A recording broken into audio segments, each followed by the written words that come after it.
Listen, smoking can be fun and all, but anyone who's done it consistently knows that it can get stale. If you think about it, it probably makes sense scientifically. After you feel the same stimulus, you'll eventually grow jaded to it. But people who don't smoke almost always take the high experience in entirely new ways. So I decided to get a group of friends together that have never smoked to test this hypothesis. I don't have a lot of friends though, so it was only 2 people, so please don't comment on that. But my lucky individuals were the legend Cameron and my friend Jaime. Jaime showed up to my house first, and completely unannounced to me, he came in full Joker face paint. When I saw this, I got the feeling that this night was gonna be really funny or really scary for Cameron. I didn't know how he'd take this once he saw it high. But eventually, young Cameron pulled up, and I gave the 2 of them edibles because they didn't want to hurt their little lungs. So while we're waiting for these to hit, I really start hyping the whole thing up to these guys. Alright guys, listen, this is gonna actually change your lives. This is gonna be the best experience that you've ever had. And Jaime was like, hee, I'm the Joker. And not even 10 minutes after consumption, Cameron swore he could feel it already. That was cap though. It was all placebo at this point, but he believed it with his whole heart. It didn't help that Jaime started gaslighting him like, yeah, you definitely feel it, man. I think I'm actually starting to feel it too. Holy fuck, I'm so fucking high. So Cameron lays on the bed thinking that he's already high, while Jaime just starts getting into my PC. There was very little time before Jaime just opened Steam and bought Honey Pop with my credit card.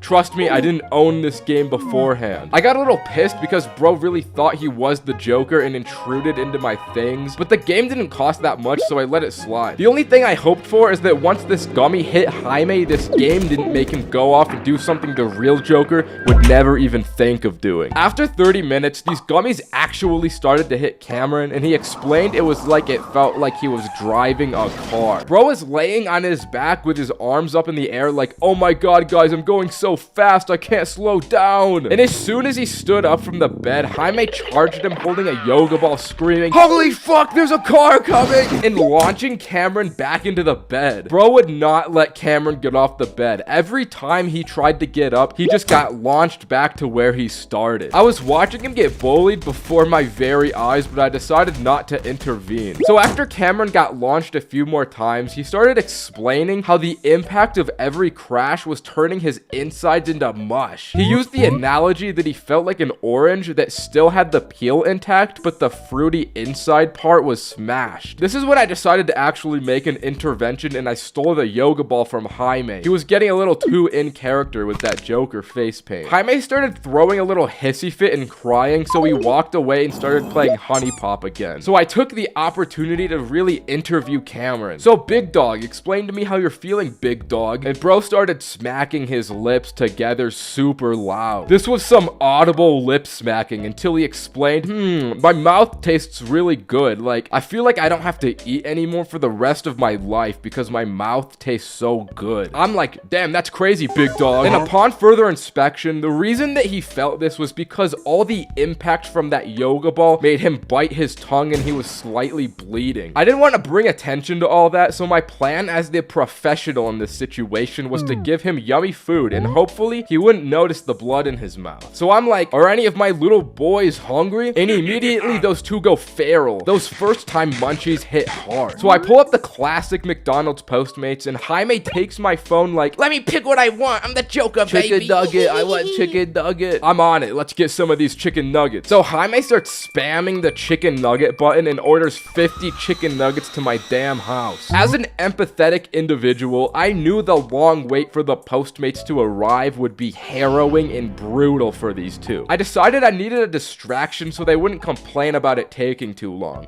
mainly Jaime. So I pulled out the iPhone projector and started playing Five Nights at Freddy's game theory lore videos because I know Jaime loves those. After not even getting a few minutes into the video, I came to the realization this was actually a terrible mistake because it started to make Jaime genuinely tweet. Five Nights at Freddy's 4 is the worst thing to ever happen to the series. What is Blood yapping about? I don't know, man. I'm really hungry. It totally has all the pieces for a dream theory to be true, but no. Is this like an issue? Like, should we stop him? I don't know if this is bad for his health. Why is the Chica toy missing its beak? I don't know, does any of that mean? And what the fuck is Juniors? Why don't people realize FNAF 3 takes place in 2015? 30 years refers to 30 years since the original murders in 1985, not 30 years since the first game. game? That makes no sense. Luckily, the Postmates notification cut him off, and it was chicken nugget time. Let's go. So we ran downstairs, got the food, ran upstairs, but as me and Cameron got to the bedroom, we decided we needed water with the nuggets so that we didn't choke to death. Before we went back downstairs, though, I decided to snap a little picture of the scene in front of me, because seeing Jaime in Joker face paint playing Honey Pop with 50 chicken McNuggets was something I didn't want to forget. But unknown to us, this would quickly become a top 10 moments caught before disaster image. So we go downstairs, fill up the water in the slow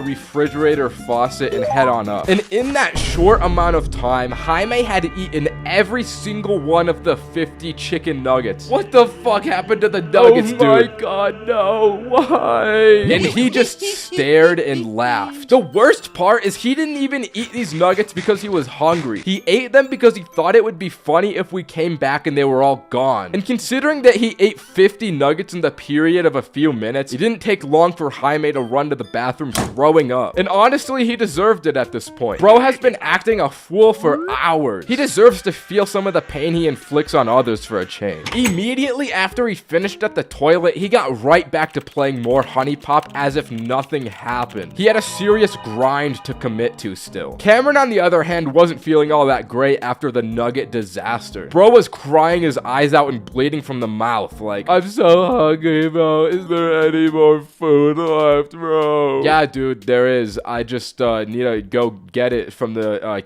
kitchen. So I gave Cameron the iPad with Cocomelon while I went to order more McDonald's. Cameron immediately became demobilized and fell into the Cocomelon trance. But unbeknownst to him, I was about to pull a little debauchery on him because I wasn't about to pay for another McDonald's order. I went downstairs into my kitchen trying to find some good mulch for the boys to eat. I came back with a big bag of Doritos and told the lads that I got the new McDonald's Doritos, my boys. They taste so good. They're way better than the standard ones. And that was enough for him to immediately forget about what Jaime did. I tried to go up to Jaime and ask, so bro, like, how does it feel for you right now? And the only response he would say is, fuck man, I'm so fucking high, man, holy fuck. To then immediately lock back in and play more Honey Pop. I don't know why he was so locked into this game, dude. Like, he either truly wanted to play this goofy video game all night, or he was just so committed to playing a character that he wouldn't break it for a second. The only eventful moment beyond this was when Cameron dropped the iPad on his face. It seemed that at this point, the night had brought itself to a stalemate. Going back to my hypothesis, the gummies happened to turn Jaime into more of an evil person than he usually is,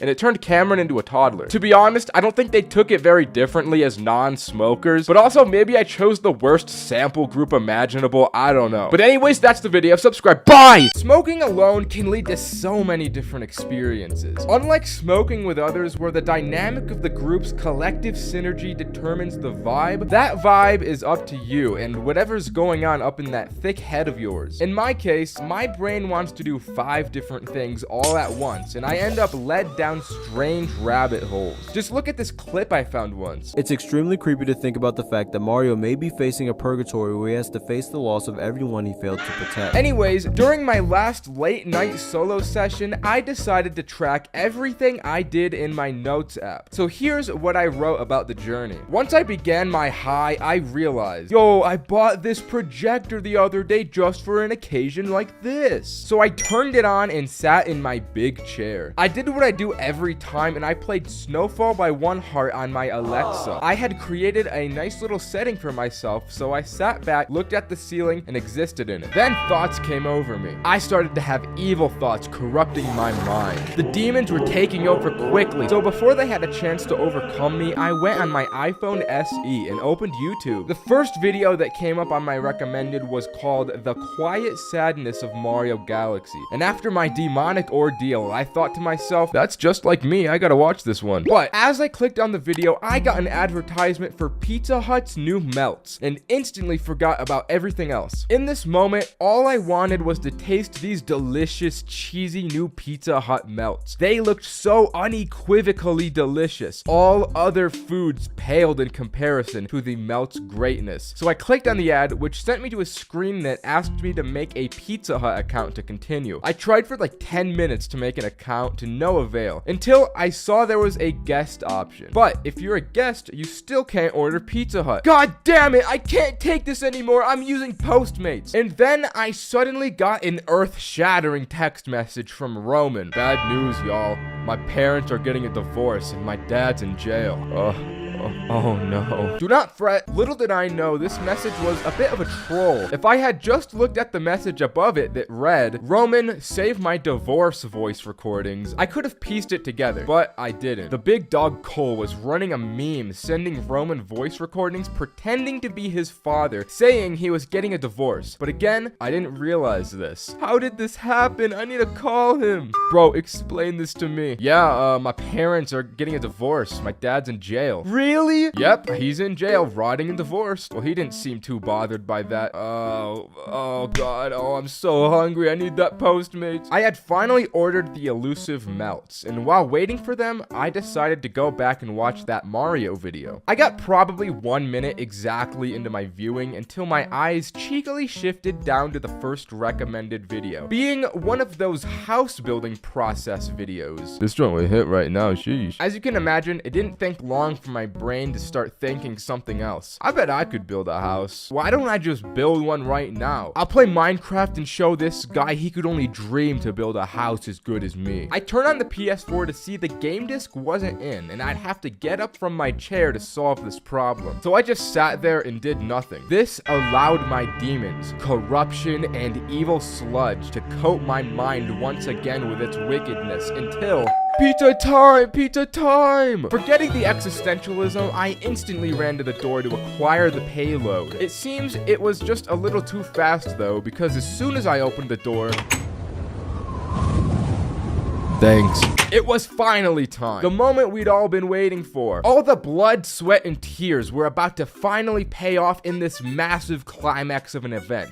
This looks so good. Holy. I took the first bite of the most heavenly food on the face of the planet. It was exactly what the commercial had promised. This melt was quite literally busting in my mouth with every delicate and cheesy bite I took. I devoured the entire thing in roughly 1 minute on my beast mode savagery and then threw myself back into the big chair. I was finally determined this time to finish the Mario video. I wasn't about to let anything stop me. So as I unlocked my phone, I saw it was still on that house making video and I remembered Minecraft was waiting for me. But this time I was changed. After devouring such a great melt, I was feeling formidable and brave enough to get up and put Minecraft into the PS4. I perfectly executed the operation, loaded up a new world, and after 20-something minutes, I made myself the most generic wooden plank house imaginable. Feeling pretty good about this, I opened my phone again, disliked the house building video in an act of ownage and deviosity. Then I got back to my Mario video. Realizing how awesome I was, I felt I couldn't fully relate to the themes of this video as well as 30 minutes ago me would have. But regardless, I watched the whole thing and only paid attention to the visuals and the music since it was all very cute. It was just so nice seeing all of these bright colors and peering into the endless depths of space while listening to the music that by the end of it, I was feeling a tad sleepy. I stumbled my way back to my bed and lay down. As I was falling asleep, I felt as though I myself was drifting through space just like the Mario man himself. It was truly so. The pendulum to a stoner is the equivalent to a peasant's potato farm, meaning it's quite literally the bread and butter of our lives. Because of that, most people end up smoking them for their first time. But for me, this was my second time. I was posted up inside Big Bro Roderick's incredible house one winter evening. We both felt awesome with very impressive looks on our faces. There were supposedly big plans this evening because Roderick was like, I know these 4 people having the biggest, most awesome party tonight, which sounded grand, but there was one problem. Do I know these people though? No. Do they know me? Yes. And that was enough for me to be a little bit hesitant. I don't know, man. They could bully me. Don't sweat it, chap. One little dinghy off this port bow and you'll feel on top of the world. Holy crap, what's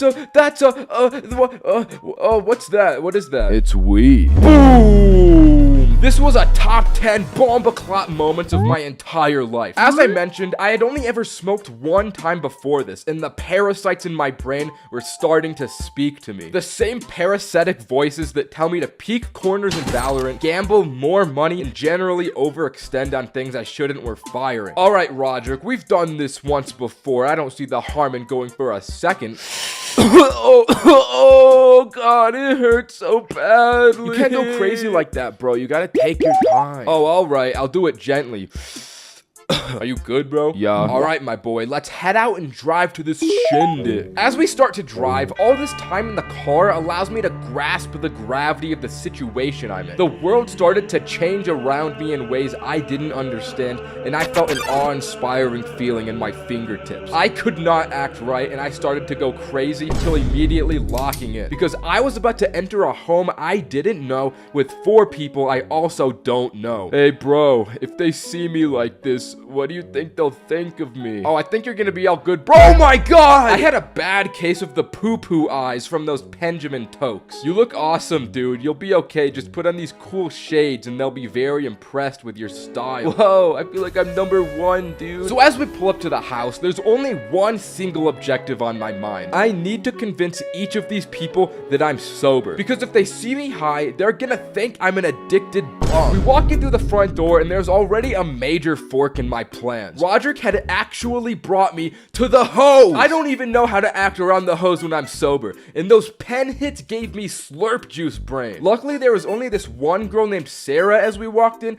but I kid you not, she looked exactly like the Fortnite Sunstrider skin. God threw a level 10 baddie my way, and I started getting anxiety, but I couldn't forget the objective at hand. I can't let Sunstrider find out that I'm high. Yo, what's up, Sarah? This is Ninye. Oh my god, Roderick has told me so much about you. Alright, I can't mess up my first introduction. Yo, haha, that's awesome. Okay, that wasn't bad. Alright, I'm gonna go say hi to everyone else. Bye, guys. God damn it, now I'm all alone with her. So why are you wearing those shades in the middle of the night? Off rip, she's going for my weak spot. I gotta change the subject. Are you very impressed with my style? Fuck. Yeah, you look really cool. This is too stressful. I need to go somewhere to blow off a little steam. Alright, where's the bathroom? So we go upstairs and she shows me to the little man's room and I start doing push-ups on the ground like, ugh, fuck yeah, ugh. I'm trying to get a little pump in an attempt to get my head back in the game. But while grunting and moaning on the floor, I can see Sunstrider's feet from under the little crack of the door on the floor. So hopefully she didn't get the wrong idea from my sounds. But I waste no time to text Roderick, I'm afraid of the hose, bro. In which he replies, don't worry, I'll clutch up for you. So as I leave the bathroom, Roderick comes upstairs with a deck of Uno cards and a bottle of vodka and starts telling us rules like, you two gotta drink every time you draw a card. Sarah, you go first. Bro is taking some big dog initiative in this situation. And then Roderick essentially just falls back down the stairs. Now I'm pretty much locked into playing Uno with this one girl at this point. But I start dicing her up with these draw 4s like I'm a professional at this. And in no time, Sunstrider starts getting all bomba clot from the drinks. She starts getting into all this girl talk like, I fucking hate my friend Melissa. She fucked my ex-boyfriend last week. And I'm like, damn, that's crazy. While I keep pulling out these draw 4s like nobody's business. Somehow before I knew it, Sunstrider had inched her way to sitting right next to me. She starts taking whole swigs from the bottle and looks at me like, you haven't drank anything yet. You can't be the only sober one. Let's fucking go! This whole time I had successfully masked the fact that I was high, and her saying that just confirmed it. So I take a celebratory swig, but then she starts doing some weird shiz, like putting her hand on my thigh like, fuck Melissa anyways. But it turns out she drank more than she could handle because she couldn't control the volume of her voice, and she said that really loudly. Before we know it, this girl runs upstairs like, what the fuck did you just say? Turns out Melissa was at the party and heard everything. The 2 other girls come running up from behind Melissa, and a whole fight starts breaking out before I could process what was about to happen to me. Even this girl's little brother walks out of some bedroom. I didn't even know he was in the house, but he starts to get involved in this. I'm just sitting on the floor watching it all unfold until Roderick slowly walks up the stairs behind them and beckons me to come over to him. He's like, yo, I don't know what's going on, but we should probably leave. I'm down, bro. This place is getting a little too heated for me. So we sneak out the front door and drive away. I start telling Roderick about what happened with me completely washing this girl in Uno with no remorse for her soul, and he drops the biggest plot twist of the night. It turns out he had rigged the cards and made every other card draw in my favor so that the girl would drink more and make the situation less awkward with me. So if there's any takeaway from this story, take your time with the Benjamin because it hits very hard. Before you know it, you'll get anxiety from the hose.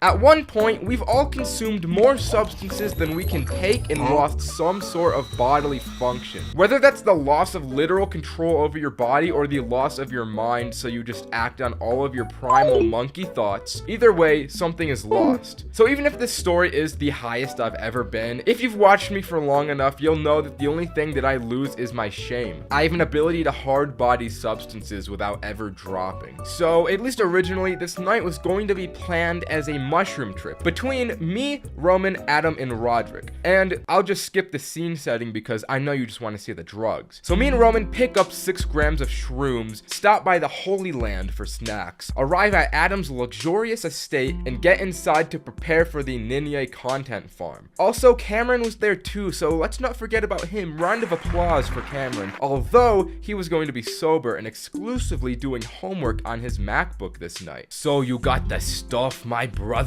Yeah, bro, I got it right here. Let's just bust this bad boy open.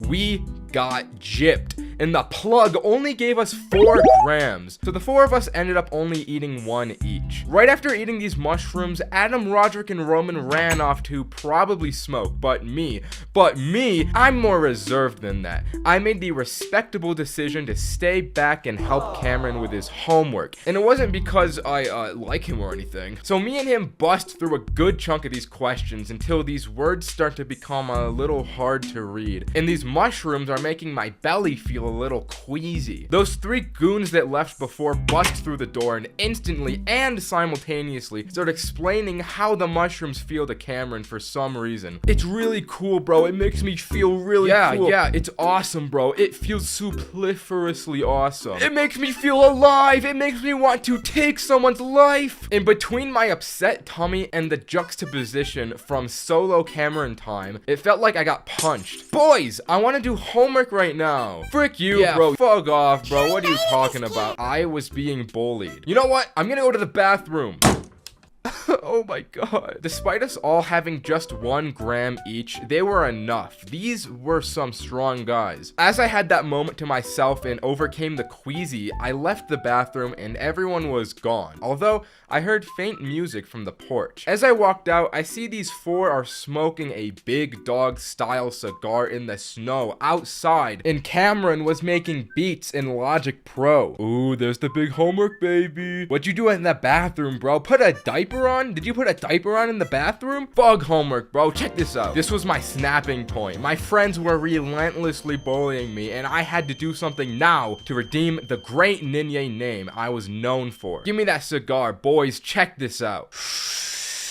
Damn, bro, you're not supposed to inhale it. This didn't exactly hit the way I thought it would, but in this moment, a shining opportunity presented itself. Who wants weed, boys? So all of us, minus Cameron, scurry our little feet downstairs, into the garage, and hop in Adam's classic weed Porsche. Adam pulls out the big dog bong, and I knew this was the time. This was the moment I would fully redeem my stained legacy and go down a legend. I got handed the bong first, and as I held it, all my memories flashed through me like visions. When Roderick called me a homework baby, when Roman said I wore diapers, it would all be sanctified in this moment. I lit up, and as I'm sucking on this bong, I don't let go. I take the biggest bong rip of my life until my lung capacity can't take a single more milliliter of smoke. As I exhaled, the entire car is filled with smoke, and I'm coughing like Walter White. This shit hard alerted. Afterward, I just lay down in the back of the car while my body recovered. The bong was passed around a few rotations, but I couldn't take any more, so I just waited until we all finally got out. And once I stood up, I realized how high I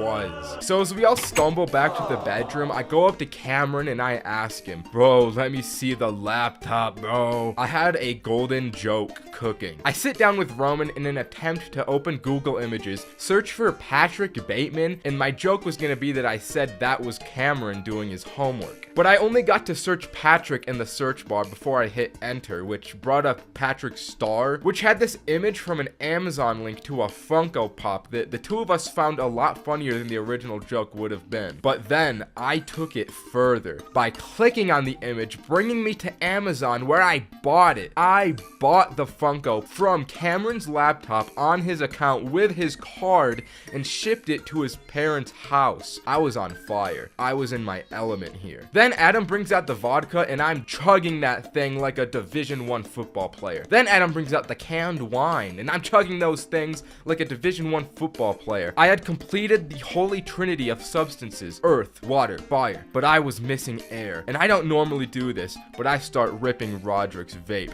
And with all these substances combined into me, I was just like Avatar Aang. I guess my mind was still on SpongeBob because I really wanted Cameron to play the outro song from SpongeBob on his MacBook. But the video Cameron brought up wasn't just the SpongeBob outro. It was, I put the SpongeBob outro over the end of humanity. And as soon as this video came up, I had another golden bit to come to me. One that would even top the Funko Pop one. Cameron, hold your laptop up so that everyone can see. Boys, this video is something I've worked very hard on over the past few years, and I'm so happy to finally have it come to fruition. You didn't make that, bro. That's a YouTube video. They want you to believe that. But let me continue. As you know, my YouTube channel has grown at an extremely fast rate recently, and I wanted to celebrate the monumental achievement of 200,000 subscribers with a celebration that's fitting. So I've planted 200,000 bombs across New York City,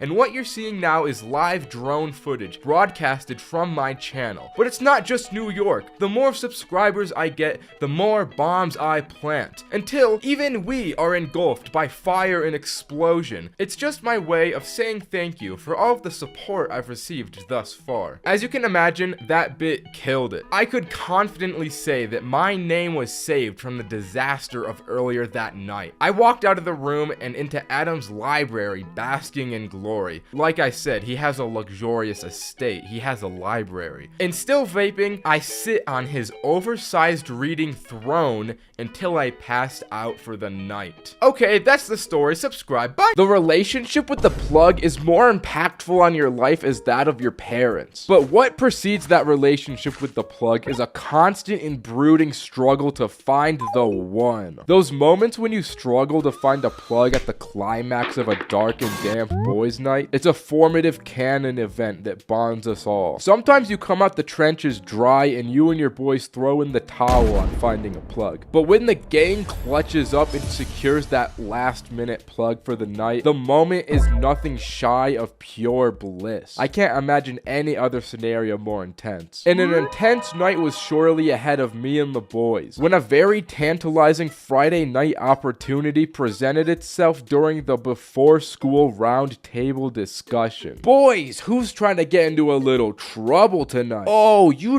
couldn't possibly mean. I think you lads know exactly what I mean. Alright, so you got any of that skiddly diddly hopscotch diddle drip on you, bro? Nope. Yeah, my pockets are empty. Oh, damn. Well, I guess we've got to get a plug on our hands. And right then, phase 1 of the plug struggle began. As all desperate high schoolers do when in need of a little grass, we all spammed everyone we have added on our Snapchat. We all tried different approaches, starting with the simple and to the point method. Anyone got grass? We tried the desperate attempt. Hey, bro, please, does anyone have weed? I need it so bad, bro. And we even tried the really desperate method. Hey, bro, would you trade a couple dozen tamales for a perk? And by the time the gang got back together after our first few periods, it was like, all right, boys, let's see the plugs for tonight. What did you all get? The only snap I got back was a picture of this girl's forehead. What about you guys? I got the left side of her face, but I think she wants me, bro. Damn, all I got was left undelivered by Team Snapchat. I think it was safe to say phase 1 was a complete train wreck. So next was on to phase 2. The second phase of our plug struggle was just straight up going up to every group we could find at lunch and asking them if they had a plug. Yo, you guys got a plug?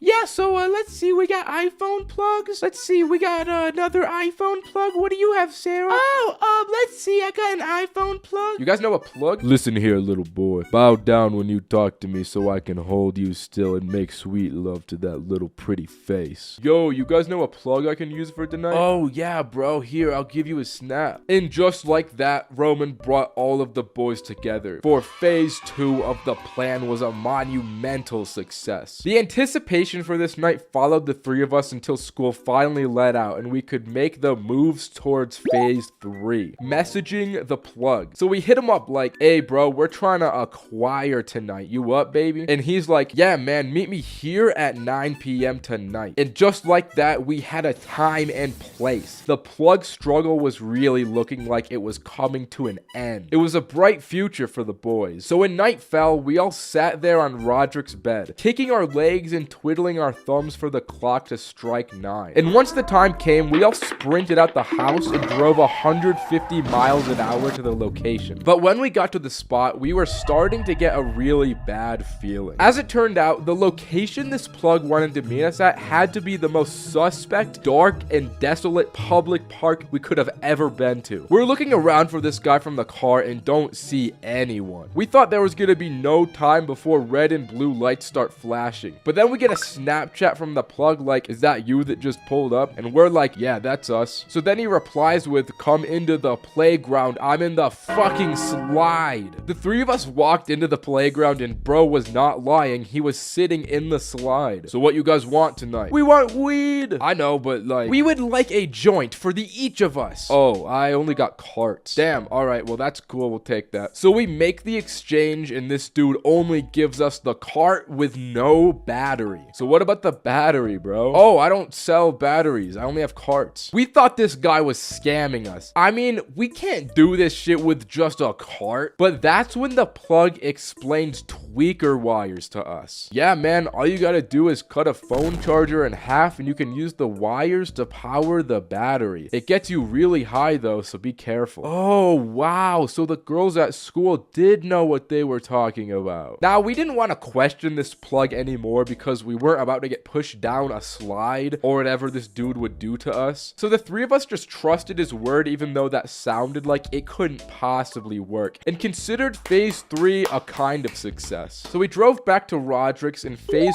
4 to smoke the carts was initiated. We were stressing about the information this plug told us and if it was true or not. Alright, so who's gonna be the sacrifice to try this first? I don't know, bro. What if this explodes in our faces and kills us? Damn, true. It can't be that bad. I feel like nothing's gonna happen. So you wanna do it? I'm down, bro. I'll be the sacrifice. Oh, damn. So we set up the wires like the plug told us and Roderick starts sucking this cart out of an iPhone charger. Yo, no way. Ain't no way that's working, bro. Bro, do you feel high? Did it really work? Bro, it's like I hit the cart, but the house was the battery. No way. He's for sure high, dude. So what's it feel like? Is it good for us to smoke? Dude, I mean, help yourself, but this shit is hitting me like a fucking semi-truck. Roderick got ubiquitously sent into the shadow realm from that hit. It turns out that when you use tweaker wires, it makes you tweak. The electricity heats up the oil way hotter than a battery does, which in turn puts more weed particles into the inhalation, and in turn makes you higher than you could ever imagine. Damn, I guess it's either we get too high or we aren't high at all. Nah, man. I know one way. I know a method. I didn't want to do this, but my cousin can get some for you guys. Oh, for real? Alright, so what's his number? It's 5 4 no, I think it's 4 9 5 Nah, that ain't it. I think it's 4594. No, that's not it. Bro is too high. Damn. We ended up having to unlock Roderick's phone with his Face ID and texted his cousin on his behalf. Hello, yes, this is Roderick, and I would like to attain some weed for my 2 friends. That sounds professional, bro. And after like 30 minutes, Roderick's cousin pulls up and takes me and Roman to the dispensary. This car ride was so awkward because since Roderick was completely obliterated, he didn't end up coming with us. But cousin Roderick pulled through and got us a battery so we could smoke the cart. After that side quest, we came back to Roderick to see that in the time we were gone, bro postmated Burger King twice. You gotta be on another planet to order Postmates twice, let alone Burger King. He had a POV video of some dude walking through China pulled up on his TV, but upon further inspection, Roderick was completely passed out on the bed with a double Whopper still in his hand. But in the end, even though we had 1 soldier down, phase 4 was a success as well. Me and Roman finally got to smoke the cart, and the plug struggle we went through prior only made the high hit even better. And once we got high, I won't lie, those China videos Roderick had on started to hit. We were straight up entranced by this video, and we came out of this with a whole new appreciation for our plug. So make sure to text your plug you love them and if you can get free weed from them. Anyways, that's the video. Subscribe. Bye. Smoking the grass is unironically my career at this point. So you'd think I could hold my own against a little something, right? But this New Year's, I had a man of very high stature and business class offer me some za from his world. And it was like nothing I had ever done up until that very moment. But like I said, it was New Year's. The whole gang was downtown following Roderick around like little baby ducks because he supposedly had a surprise for all of us. So once we all get to the square where the ball drop was going to happen, he leads us all into an office building and up this elevator. Are we even supposed to be here, dude? I don't care. I literally was not asking you. Bro, get me out, sus, get me out. Gentlemen, trust me, we're good. Now collect yourselves and become presentable. We get to the top floor and step into this massive office building overlooking downtown. To my side, there's a table covered with tons of different drinks. Yo, what is this place? It's my parents' office, lads. And then out of the corner of my eye, I see him. It's big man Roderick's very own father. But he explains to the group that throughout the night, all of his lawyer and business friends would be coming through, and that we were all welcome to as many drinks as we wanted. So the boys go feral. Let's go! Hey, give me that. Thank you. You want my vape, bro? All right. Oh, God. I miss her. I miss her, bro. You know, sharing always makes me feel better. Do not fret. Cameron was the sober man that would be taking us all home this night. We were all being very responsible. So we all start opening the office windows and yell nonsense at random pedestrians. Before we know it, the place starts to fill with lawyers. The group breaks up, and in the presence of all of these high-value individuals, I taught some guy's wife how to floss. 10 p.m. was closely approaching, which meant that the first ball drop was about to happen before the real one at midnight. We all link up, look out the window, and despite this not even being the real New Year's celebration, the streets are filled with swarms of people. As we all marvel at this horde, we see a familiar face standing outside. It was our boy Tony. We need to go out there. So we all run down the stairwell and out the back exit, but as we left the door, we ran past one of the big dog lawyers that I had recognized seeing upstairs, and he was smoking something. So I made a mental note before joining the crowd. We gave Tony monumental greetings until ball drop time was about to happen. We all run to the center of the crowd, bust down excellent style for a few minutes until returning back to the lawyer office, stench and sweat covered from all of that bussing. Back up the elevator, I lead the squad into a small conference room and explain to them, boys,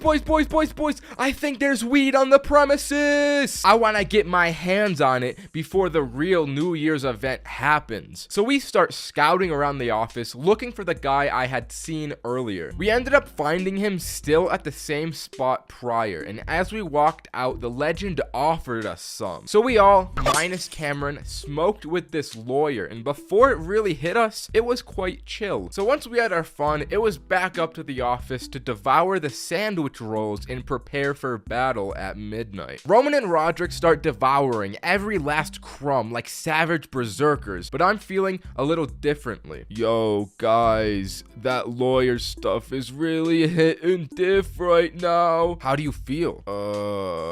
I'm gonna go to that conference room again. So I'm sitting in the conference room alone. On the floor, I find a bunch of strings and start assorting them from longest to shortest. These two women walk into the room like, what are you doing? I'm playing with strings to stay alive. And that's all I remember out of that interaction. There was this dude that also came in as well, and he talked to me for like 5 minutes, but I have no memory of a word he said. Eventually, Cameron and Adam came into the room. Bro, we lost Roman and Roderick. Lamau. Do you need to go home, dude? Yeah. Alright, bro, we'll try and call them. And about 18 phone calls were made to Roman's phone, and not one was answered. Cameron and Adam decided they'd face the New Year's storm out in the streets to look for the two, while I stayed up in the office, so they moved out. It didn't take long for me to get bored of sitting in this conference room, so I get up and leave to look out the window and watch the ball drop from there. As I'm staring out this window, I eventually do see Roman and Roderick out there going crazy in the square. I watch them for a few minutes until Roderick walks away to get drinks from a bar or something. So Roman's out there all alone. Then there's this big middle-aged dude pushing his way through the crowd of people for I don't know why. Roman was in big man's trajectory, so once he eventually shoves Roman shoves him back. And then this dude punches Roman so hard that he falls to the ground and the police detain the unhinged big man. After seeing that, I thought, well,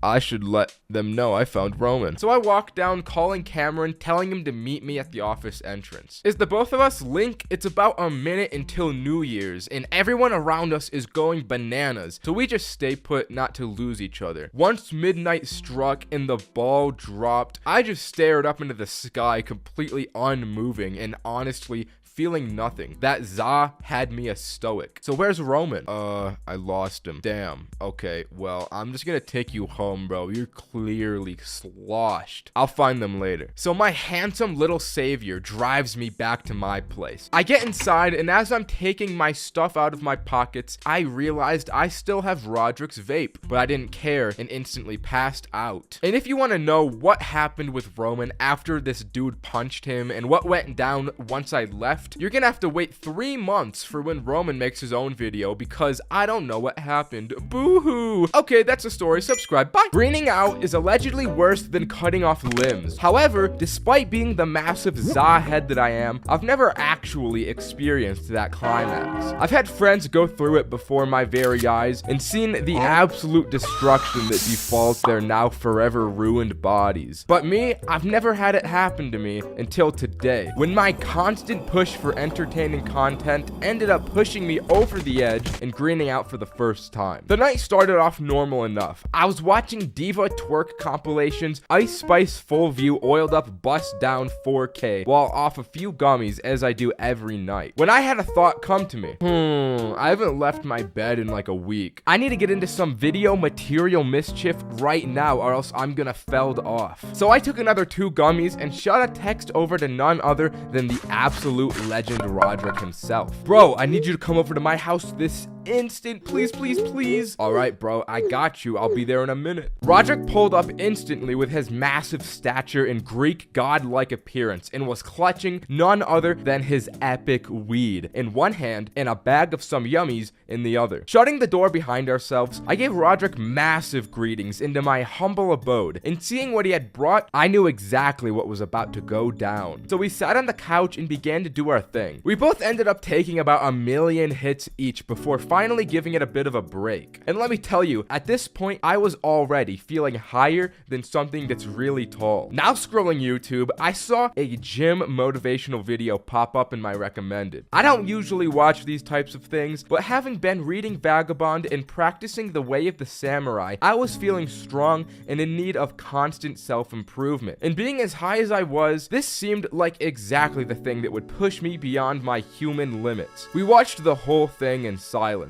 but the raw emotion was louder than anything I've ever felt. The only noise we made was at the end, where we both let out mighty roars, ready to take on any foe. Bro, I need conflict! Hey, let's bust out the push-ups, why don't we, my brother? Come on, let's just get on the floor. As soon as we stood up, I found it really hard not to stumble around and realized there was no actual way for me to do anything. Neither of us were really able to move, and even if we did, we'd probably hurt ourselves. Okay, bro, I can't actually do this. Let's just watch people work out on the TV instead. Alright, dude, but the punishment for not working out right now is that we have to smoke more weed, which I gladly accepted. And in this very moment, I knew exactly what I had to do. Bro. Oh, yeah? I have to smoke endless weed and green out for views. It's what the people want. I have to persevere for those massive YouTube numbers. Us both finding this idea very funny, Roderick and I did a few more rotations of that smoky to really send ourselves flying. Finishing up this round, we decided it would probably be best if we got one other person in here to help me keep on my mission. So we decided to hit up our boy Cameron to come over and make sure we were able to keep focused. He eventually came over, and when we opened the door for him, we were nothing more than shells of our former selves. We had smoked ourselves into mere husks of who we used to be. But I was still talking coherent enough that Cameron knew his job wasn't complete. Hey, how's it going, lads? Not good. I don't think I can handle this anymore. I might have gone over my head for this one, dude. That's alright, bro. That's why I'm here. Think of the views, dude. Let the views motivate you. Just seeing Cameron's shining smile motivated me to go a little further. I took a few more hits, but not nearly enough to green out. But I was high enough to be brain dead. After a few minutes had passed, I heard another knock at my door. My first thought I had to myself was, oh, Cameron must have gotten here, forgetting he had arrived minutes ago. When I opened the door, it was actually some missionaries that had came from the church, inviting me to a local event they were hosting. I start to panic here. I couldn't even remember that Cameron had entered my house, so I knew I couldn't communicate with the missionaries. Oh, you guys, hey, come here, come over here. My words were bullshit, but sounded convincing enough to be real. I got Cameron to the door and ran away to hide. Oh yeah, Cameron already got here. He took care of those guys for me real good. The missionary encounter had shaken me up a bit and faltered my motivation visibly. I'm struggling here, my boy. You're gonna need to do something real moving to get me any further, Cameron. Then he did something I never expected him to do in my life. In an act of true selflessness and purity, he ate his first ever edible for my sake. Now that I'm gonna be high for the first time, boys,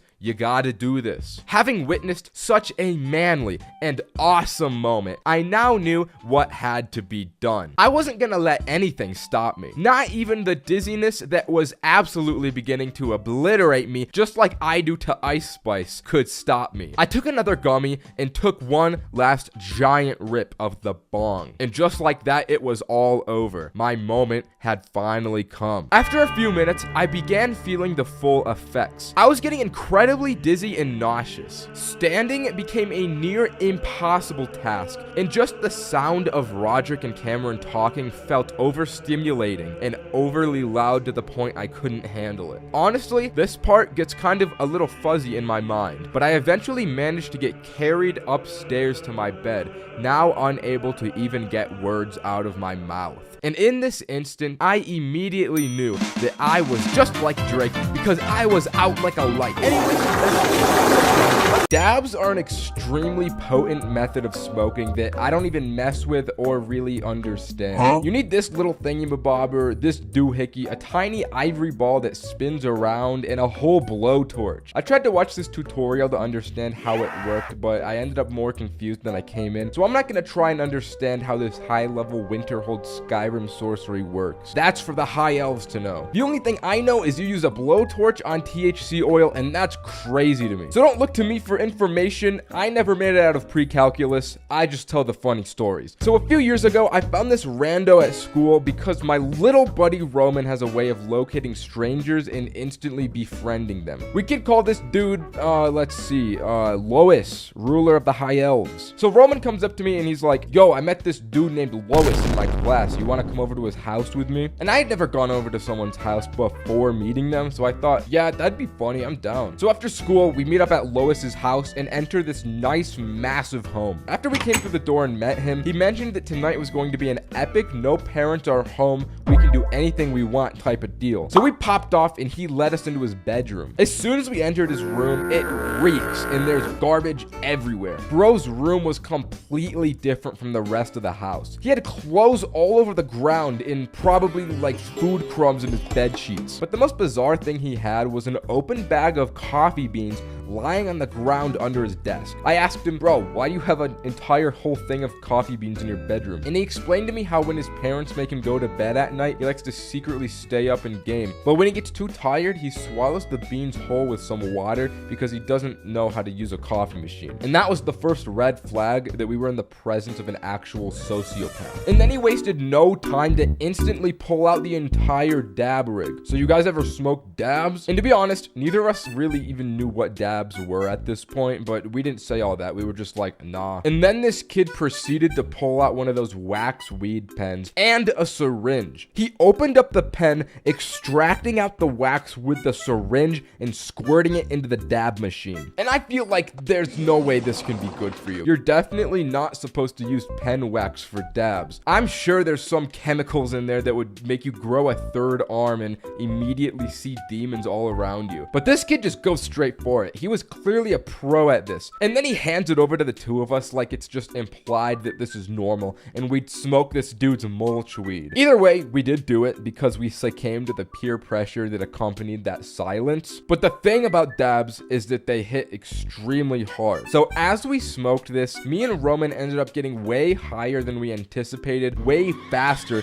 than we had ever been at this point. Without even a word spoken, as if this was just an average day for Lois, he started queuing up League of Legends on his laptop. That was the second red flag that we got from this kid. League of Legends has like 40-minute long games, and I wasn't about to watch this kid that I don't even know play a game I hardly know for 40 minutes while high off my first dab hit. But then he has the audacity to ask the two of us to get him a glass of water since he was getting into a game. And to this day, I literally cannot wrap my head around the situation that we had gotten ourselves into. We go to this random kid's house we don't even know, smoke his suspicious weed, and then he ignores us. And the fact that he's so casual about the whole situation makes me think that he's done this to other victims, and every time his parents go out, he just picks a new kid from school to do his biddings. So me and Roman go down to this dude's really nice kitchen and start eating all of his food while plotting and preying on his downfall. In one hand, we had a really cool house to stay in, and we could just eat all of their expensive snacks with no real repercussions. On the other, we'd have to spend the night with this strange elf person that kind of seems like he's using us. In the end, we decided to troop it out for the night because, to be honest,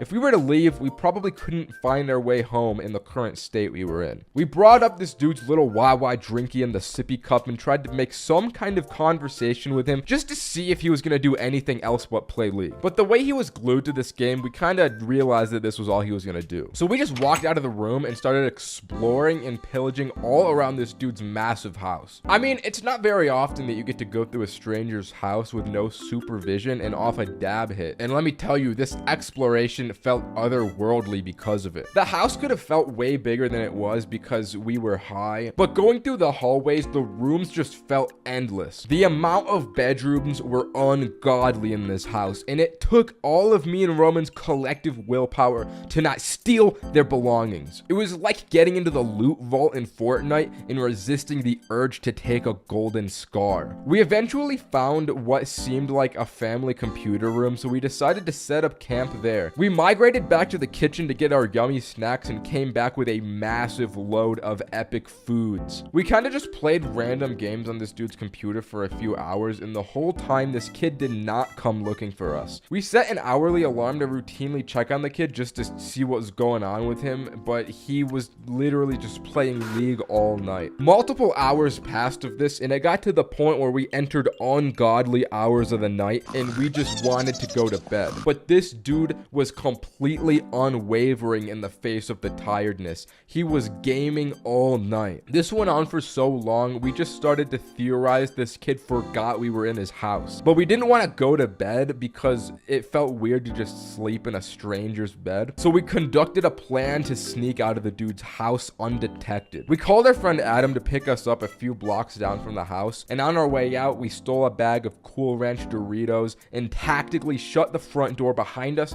very sneakily and quietly. We got out of the house, and the next day at school, the kid didn't even mention anything or talk to us, and it was almost like he didn't even know the whole thing happened. Ever since then, I haven't smoked dabs because it was a weird experience, but anyways, subscribe. Smoking alone for the first time can be a daunting task. A little inexperience can make you truly fear you'll smoke the grass wrong and end up in the shadow realm. And a part of that's true. If you never smoked alone before, you gotta understand it leaves you susceptible to your demons more than any other scenario. In Fortnite terms, running solos can really feel like you queued solo squads with the amount of demons you gotta fight off. Truthfully, I'm not one to talk though, because the first time I smoked alone, I did it out a goddamn banana. I was truly struggling back in the day. This particular instance of my first time, I think it was my 4th time ever smoking weed in my life. I came into it so inexperienced, I didn't even consider something could go wrong. It was the day after I had some boys over. We had gone questing for Zaza the night prior, and when the next day came, I had a little leftover nugget in my name. So once they all left my abode, I got a real sinister and evil idea inside of me. I got the idea to smoke it on my lonesome. The only issue, I was so new to weed, I didn't even have a method to smoke it. I went on Google and looked up homemade ways to smoke weed, and that's how the banana thing happened. Then came the second problem all low-level Za smokers encounter, and that's masking the smell. And to be honest, I don't really have a very keen nose. My sense of smell is kind of fucking bad, but I just turned my fan on full and blew the smoke out the window. It was really the best I had. I won't lie though, the banana was goated. The banana was a little too goated because I ended up smoking way more of that razzmatazz hop skiddly do than I thought the banana was capable of. I expected some janky doohickey that hardly worked, but the banana method was truly valid. I only took like 2 to 3 hits since my tolerance was so abysmally small. But even from that, I started to see God. The chronic lung pain started to settle in immediately. It was so bad, I was praying to God, like, please Lord, free me of this pain. I didn't mean to smoke this weed. It was an accident. I really don't know how this happened. I was in recovery from this for like half an hour. I straight up thought it would never end and my high would be ruined because of it. So once I healed, I went on TikTok to rot myself from the inside out, but in my scrolling, there was one video that really stood out to me. It was specifically this one image from the video of a Lego Star Wars man. I stared at this picture for like 20 minutes, completely dumbfounded and in awe. I couldn't comprehend this Lego man, and it just didn't look right to me. So I did my research and watched the entirety of Lego Star Wars Episode 3 until precisely 12 minutes and 8 seconds into the video when I saw him. This is not the same as this, and it fucked me up. Immediately, I called Roderick like, bro, they fucking changed him, bro. What are you talking about? This Lego guy, he's not the same. They changed him. You have to come over right now, dude. I'll show you. So Roderick heads over to my house while I cannot comprehend why they changed a Lego man. He pulls up and I get the text that he's outside, and suddenly my brain brain does the vine boom sound effect. Wait a minute. If I gotta go get Roderick, that means I gotta go through my house. That means I could be seen by my very own mother. I looked in the mirror to do a quick checkup, and bruh, my eyes looked like Squidward when he said, "I'm all out of money." And I had no idea if I smelt or not. So I sprint downstairs as fast as I can, acquire young Roderick at the door, and take him into my room. Almost immediately, he's like, "Hey bro, it smells like weed in here." And my brain goes vine boom sound effect with extra reverberation and bass boosted. "Ain't no way, bro. Please say you're joking, bro. I can't have that be the truth." Nah, dude, it smells like weed. I start to panic. I don't know how potent the smell is, and I don't know if the smell had leaked out when I left my room. Now the objective has changed. It's no longer about Lego men anymore. It was about getting rid of the smell as to avoid getting a beating. I showed Roderick the banana, so he took it from me like, "Alright, this makes sense. The source of the smell has got to be coming from this banana. So what do we do about it? Give me a lighter." Oh, alright. And Roderick starts smoking out the banana, not before eating the whole thing. Eating that banana is just downright awful. Alright, dude. Now the source of the smell is inside of me. So as long as I don't open my mouth very much, it can't get out. Oh, wow, bro. That's genius. I didn't know you had this much intelligence. Hey, I'm not done cooking yet. We gotta get the smell out of the atmosphere now. The atmosphere? Yeah, dude, the atmosphere. Go get a vacuum. Go get a vacuum. So I run and get the vacuum, then bro turns on the vacuum nozzle and starts attempting to suck the weed smell out of the bedroom's atmosphere. Wait. That vacuum is too loud. It's gonna bring suspicion to the noise. Oh, damn. Good thinking. And in an attempt to soundproof my bedroom, me and Roderick take my bed mattress off the frame and push it up against the door. Once we had thoroughly sucked all stench from the atmosphere, Roderick was like, "Alright, we gotta vacuum the floor now because the odor can trap itself in the carpet, so let's suck it out." So then we vacuumed my entire bedroom. Our soundproofing was apparently not good at all because all of a sudden my mom opens my door to see what all the noise was, and the mattress falls on Roderick. What's all this noise? "Oh, you know, I'm just cleaning my room."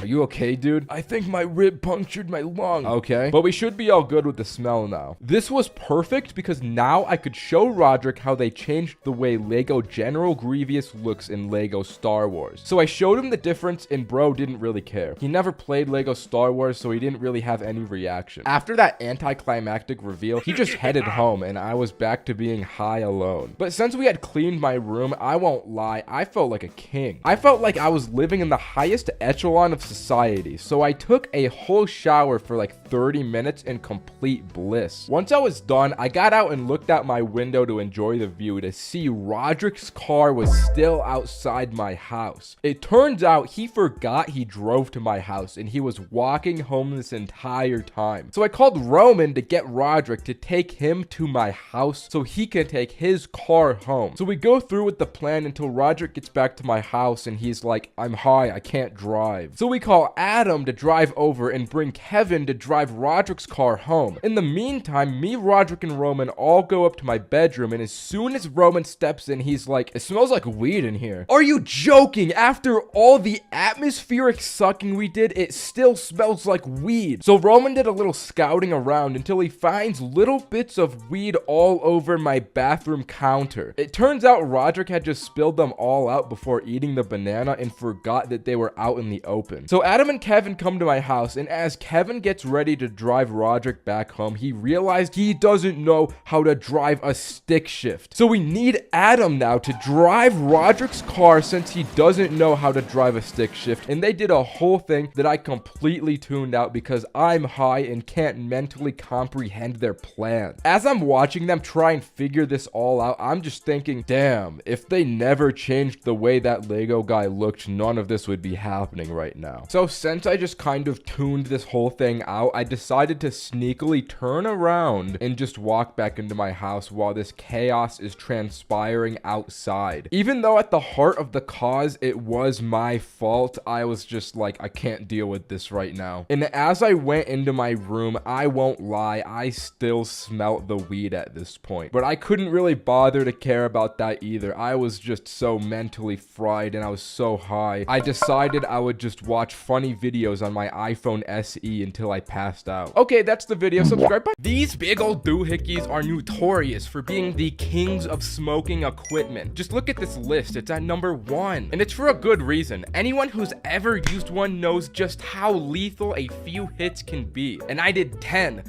big hits living to tell the tale, baby. I was in a smoke competition with this guy that is genuinely unhinged and vile as a person, but we'll get into that. It all started in one of my stacked classrooms. I had Roderick, Adam, Roman, need I say more? But there was one unnamed mystery individual in this class as well. No one knew him, but also everybody knew of him. He'd always be dressed up extremely classily. He had this pot hat he always wore. He had those anime hoodies and his classic lightning bolt Crocs. The dude dressed so loudly despite never speaking a word once, until Roman did his talking to strangers thing and came up to the squad like, yo guys, I talked to the Croc guy, he seems kinda cool, I'm gonna hang out with him. But then I'm gonna hang out with him quickly turned into we all hang out with him because the three of us were just too curious to meet this guy. We had to be there. So the plans were made, of course, at Adam's magnificent property. The day had come and the boys were all dressed up head to toe for Croc Guy's arrival. As he burst through the front door, we were all pleasantly surprised to see he was still sporting that iconic look. Considering his hat, we wasted no time to get to the point. You wanna smoke? Sure. So we get the equipment and all tiptoe downstairs ready for smoke time. So how often you smoke that epic, bro?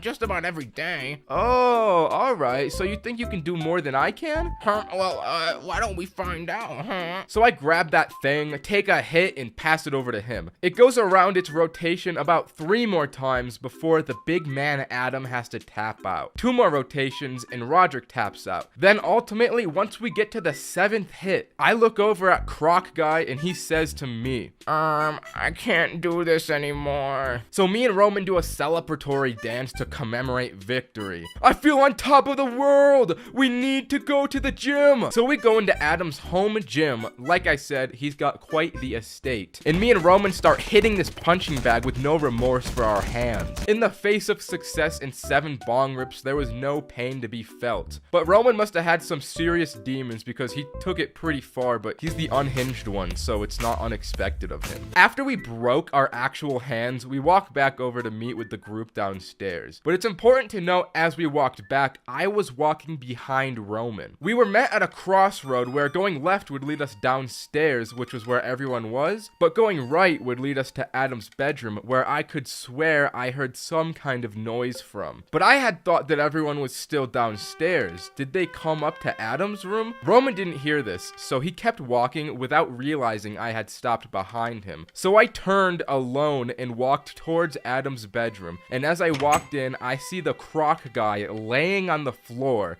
but I didn't see anyone else. Yo, what's up? No response. I walk closer, and I see he's passed out in a weed coma of some sort. But as my eyes wander down, I see the Croc Guy is, exposed. I'm frozen for a moment before I slowly just walk out of the room to not make a noise. Bro, what was that? I knew we should have never hung out with the Croc dude. Oh my god, I need to tell everyone else about this right now. Once I got downstairs, I see Roderick freestyling and I freeze up again. Being as high as I was, I realized it would be pretty awkward to explain the situation to them. So alternatively, the plan was to naturally lead them into finding out themselves. But before I said anything, there was one absolutely fire bar Roderick said during his freestyle, which went along the lines of, "She didn't want to fuck me, but she should have." After that heat was spoken, I said, "Guys, let's all go upstairs." "Okay, but let's smoke more." So we do the bong rotation 3 more times before going upstairs, and I'm just hammered. I am smashed from these hits, dude. As we walk up and towards the room, Roman yells out, "Bro, we need to go to the pool. I want to see what the water looks like." So the great Croc Guy reveal was delayed while the 4 of us sit by Adam's pretty sweet indoor pool. But to be honest, because of all those extra bong rips, I kind of forgot at this point the trauma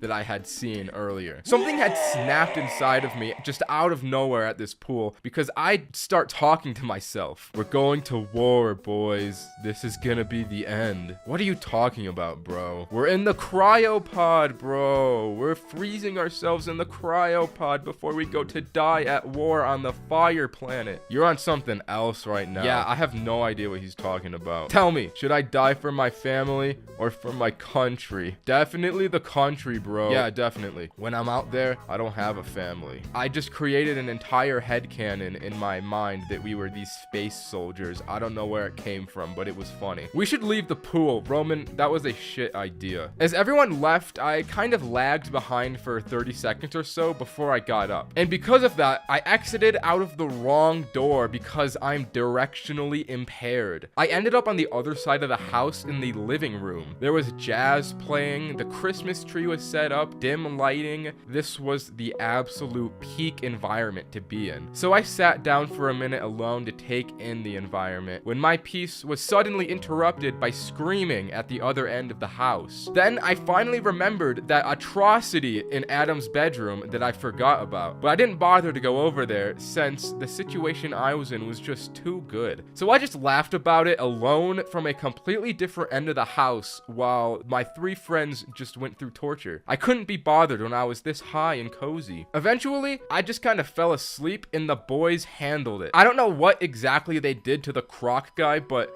whatever happened was surely a solution. Okay, that's the story. Subscribe. Edibles are cheeky little buggers. You never know exactly what you'll get from them. Sometimes you'll eat one and feel nothing. Sometimes you'll eat one and feel everything. And sometimes you'll eat one, think you feel nothing. So you eat another and another until all you feel is pain everywhere. The trick is simply getting them from trustworthy sources and being a little patient with the gummy. But somehow this seems too hard for most people, myself included. I was neither patient nor safe this fateful afternoon, which made for my most intense edible experience ever. Now, this was back in high school, so getting from a reliable source isn't as easy as it is now. Instead of getting the edibles from a dispensary, you have to get them from Howard, a grade above you, that claims he definitely is the Heisenberg of edibles and can cook up the best stuff. It doesn't help that I was surely at the peak of Mount Stupid on the Dunning-Kruger effect curve, where my confidence was at an all-time high with weed and my experience was very low. I was naive in the face of Howard's homemade edibles, so I bought a batch of them after school, took them home for the weekend, and prepared for an epic freaking time while I had the house to myself. You already know, before I ate these, I was showing them off to the boys. I was like, look at the fresh booty this young boy got his hands on. But I wasn't about wasting time. It was business time. It was time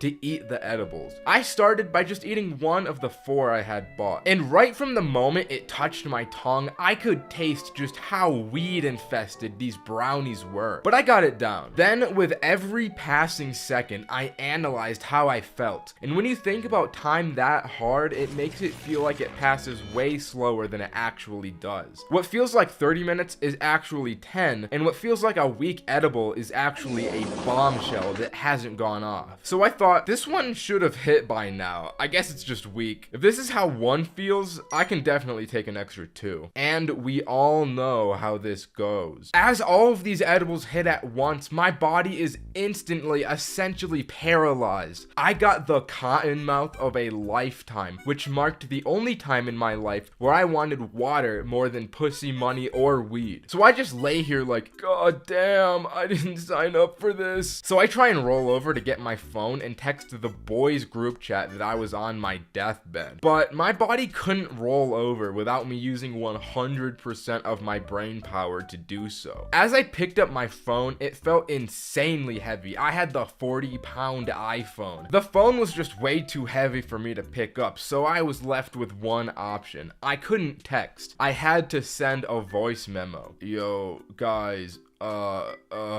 this shit is hitting for real. I think I need help. Send over the reinforcements to my place. I'm dying. Which was a pretty funny message to follow from the previous one. So once the message was out, so was I. My body shut down for I don't even know how long. But when I came back into consciousness, it was like I was viewing myself laying in the bed from a third person view. This didn't last long though, because I got back to my body pretty quickly. But for a moment there, when I saw myself, I thought that I had died and I was leaving my body. But somehow I rationalized myself out of it and thought, there's no way I'm dying. I'm just on a lot of drugs. People always think they're gonna die when they're like this. I don't know how I was able to rationalize myself out of thinking I was dying, considering how high I was, but I guess I'm just the GOAT. I can just do it. So I look over at my phone and I see that Roman is calling me. What's up, bro? Are you good, bro? Partially. Come over to my house though. So we came over with Cole and Adam, and as they rang the doorbell, I was faced with a real dilemma. Shit, how am I gonna let them into my house? So I tried to stand up, but instantly just fell on the ground. I had to crawl on the ground over to the stairs and I just fell down them. I was way too high. There was honestly no other way I could get down, but I was also so high I didn't feel pain from falling down the stairs, so it was all good. I unlocked the door still on the ground with my toes and then just kicked it as hard as I could to let them know they could come in. The three of them stood over my lifeless body and asked, "Bro, are you okay? How do you feel?" So I reached into my pocket and I pulled out the last brownie. "Boys, eat this. You'll know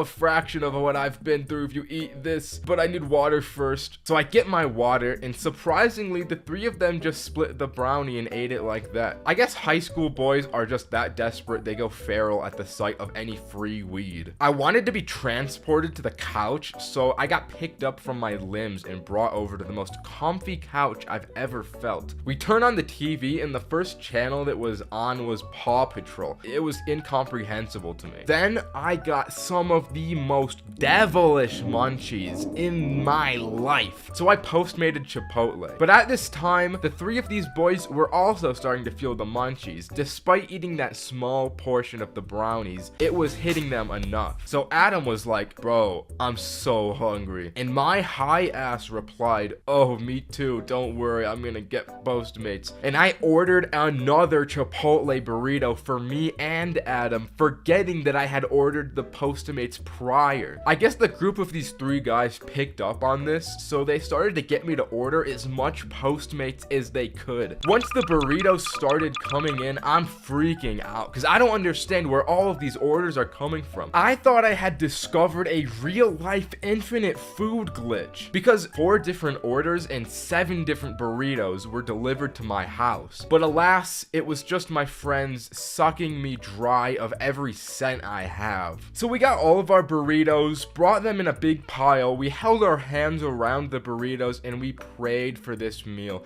We prayed to God and thanked him for this bountiful feast we had. And with that, there were 2 extreme lessons I learned this night. Don't buy edibles from Howard, and don't trust your friends. They will try and get as many burritos out of you as they can. Okay, that's the story. Subscribe. Bye. The fabled Dream Blunt Rotation is the highest echelon of ZA smoker achievement one can strive for. Not too long ago, there was a day when I almost had my Dream Blunt Rotation become a reality. But because of one individual, that dream would quickly become the Nightmare Blunt Rotation. Roman, Cameron, and Kevin, we had just moved in with each other, and this was the housewarming party to celebrate the occasion. We had invited over a handful of people we knew, but also there were some unfamiliar faces in the mix as well. The party went smoothly. It was a good time. We had the gas, the drinks, the music. It was bussin' and goated. As the party ended and the people started to leave, there was one man named Ben who just sat there and did not leave our house. We all collectively did not know who this guy was. We don't know who he came with. We don't know how he ended up here,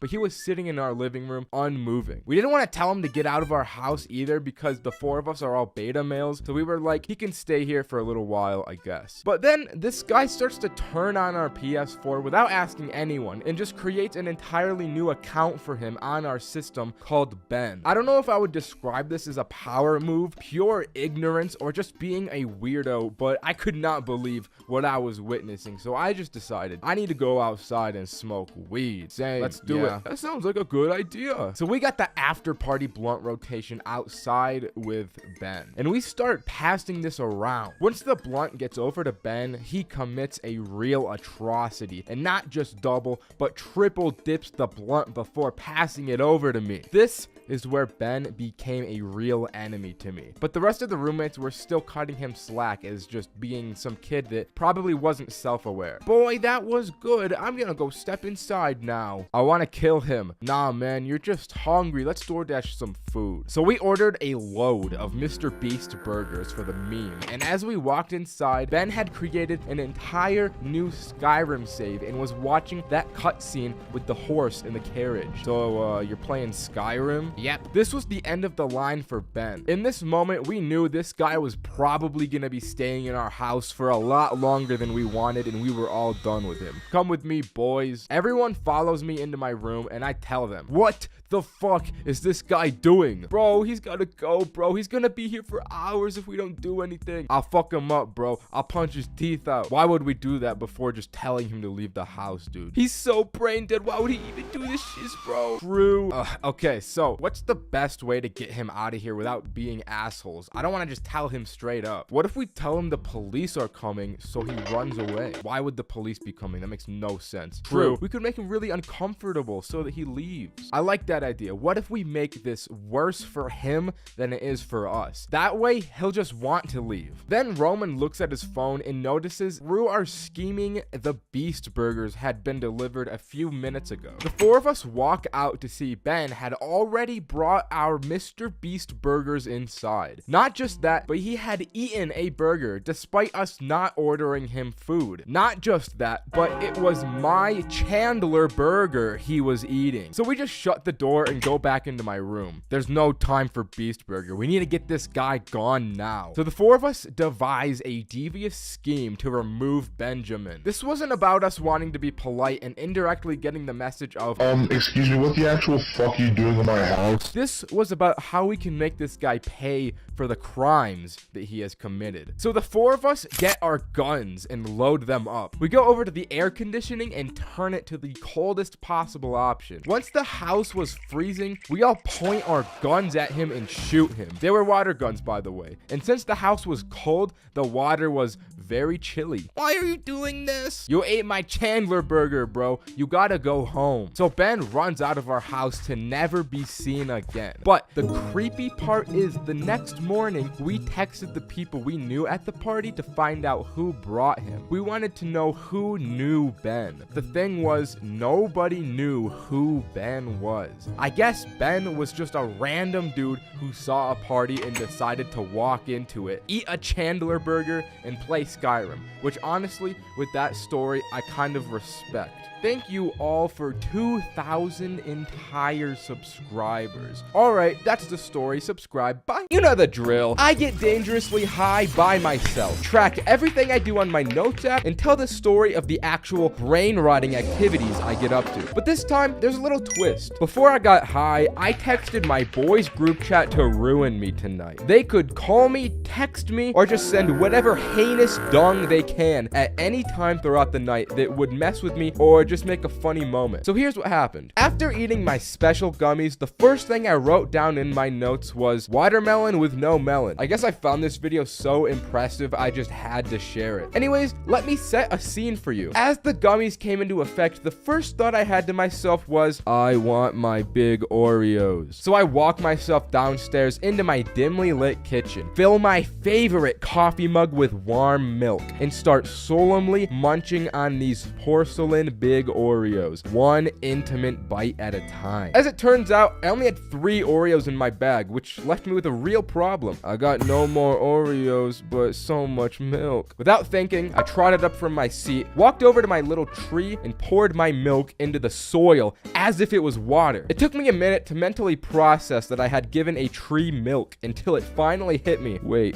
no. Trees can't have milk. That's my favorite tree. What have I done? In tears, I frantically search on Google. What happens if a tree drinks milk? After a long search, I learned that milk is actually good for plants. Not just milk is good, but spoiled milk is too. It's actually a good way of making bad milk useful, so that was kind of interesting. Now I'm sitting here thinking about milk. I can't fully explain the thought process behind this moment, but I brought my ass over to YouTube and searched top 10 milk. And just watch this. Why is it so loud? Why would this be the intro to top 10 milk? Anyways, the first milk was Safeway, which isn't even milk, it's a grocery store. But I used to work there, so I commented, so helpful, plus I love Safeway. This comment was a little premature though, because after giving such praise 10 seconds into the video, I decided to skip to the end to see what is the world's greatest milk. This was a terrible mistake that turned all my praise into pure unadulterated rage. They said the best milk is Borden. Are you joking? You have to be smoking crack to genuinely believe Borden is the best milk there is. So rationally, I replied to my original comment with a nasty and hateful reply. As I hit send on the comment, my messages start getting spammed with a constant influx of this deranged dog image coming in from 5 separate people. There had been an organized attack on my iPhone messages, and the dinging wouldn't stop until I got a phone call from someone with no caller ID. I pick up the phone. Hello? And this is exactly what I heard back. Is this Borden? Do I need to repent? Do I need to repent for the sins that I spoke on your milk, Borden? And before there was a reply, my phone crashed from the constant dog images that were still going through that whole time. Holy shit, I made a terrible mistake. But then, as if God's light came shining down at me in my darkest time, as I turned my phone back on, the image of the dog had changed. He was so happy now, grinning ear to ear. It was a beautiful sight. Seeing him smile back at me gave me such a sigh of relief. So I felt I'd treat myself to a little Chipotle queso. I ordered from Postmates and the driver's name was Quentin. And I promise you, this is a detail that comes back. As I'm waiting for my Postmates, I go back on YouTube to see something that truly pissed me off. The video was called Strongest Energy Drinks Comparison, which I thought sounded pretty cool. I was interested in what the world's strongest energy drink was. I click on the video and every single energy drink has 320 milligrams of caffeine. Like, it does not stop. The drinks just keep going and they never change. I keep thinking to myself, oh, the next one's gotta be stronger. It's not gonna be 320 milligrams of caffeine, and it never is. I was blown away by the asinine shit this video was, so much so that I left a hate comment. And then I got a neighborhood watch alert from the Ring app that there was a shooting nearby. This was one of the best things that had happened to me this night because it gave me a great idea. If you didn't know, the Ring app has a feature where you can create a post that gets sent out to every single person that has the app in a multiple mile wide radius. I had never done this before, but just the thought to have that much power, sending a direct message to so many people at once, seemed a little too good to be true. But I wanted to figure out if I could do it, if it was possible. First, I would have to figure out what the post was going to be. I thought back to everything that had happened to me this night. That dog with the massive grin. The Postmates driver named Quentin. Everything came together as I uploaded the dog image and gave it the title Dog Acquired and made my masterpiece. Dog alert, we found Quentin. Thank you everyone that helped look for Quentin, but you can finally stop because the search is over. Here he is, happy as ever now that he's home and safe. He must have gone on quite the adventure. I thought this post seemed pretty believable, and so did the people working for Ring, since my post made it through the auto moderation and was sent out to the public. This was a massive success. Not gonna lie, I felt pretty awesome after pulling off the Quentin scheme, so I went upstairs and ate more of my gummies. This would ultimately feed into a dark cycle though, because once I started playing Fortnite, in between every game, I would forget forget that I had eaten a gummy and I would go for more. I don't know how many of these I ended up having, but I had enough that I tragically forgot the Chipotle queso waiting for me at the door that the real Quentin had delivered for me so graciously. I was just like Drake off these gummies because after I ate all of them, I was out like a light. And that's the end of the story. Subscribe. Bye. Moon rocks, aka THC Megazords, is allegedly the most dangerous and powerful devil's lettuce crafting ingredient humans can possibly create with our current technology. Moon rocks are the frontier of all weed advancements, and that if smoked will change the way you view weed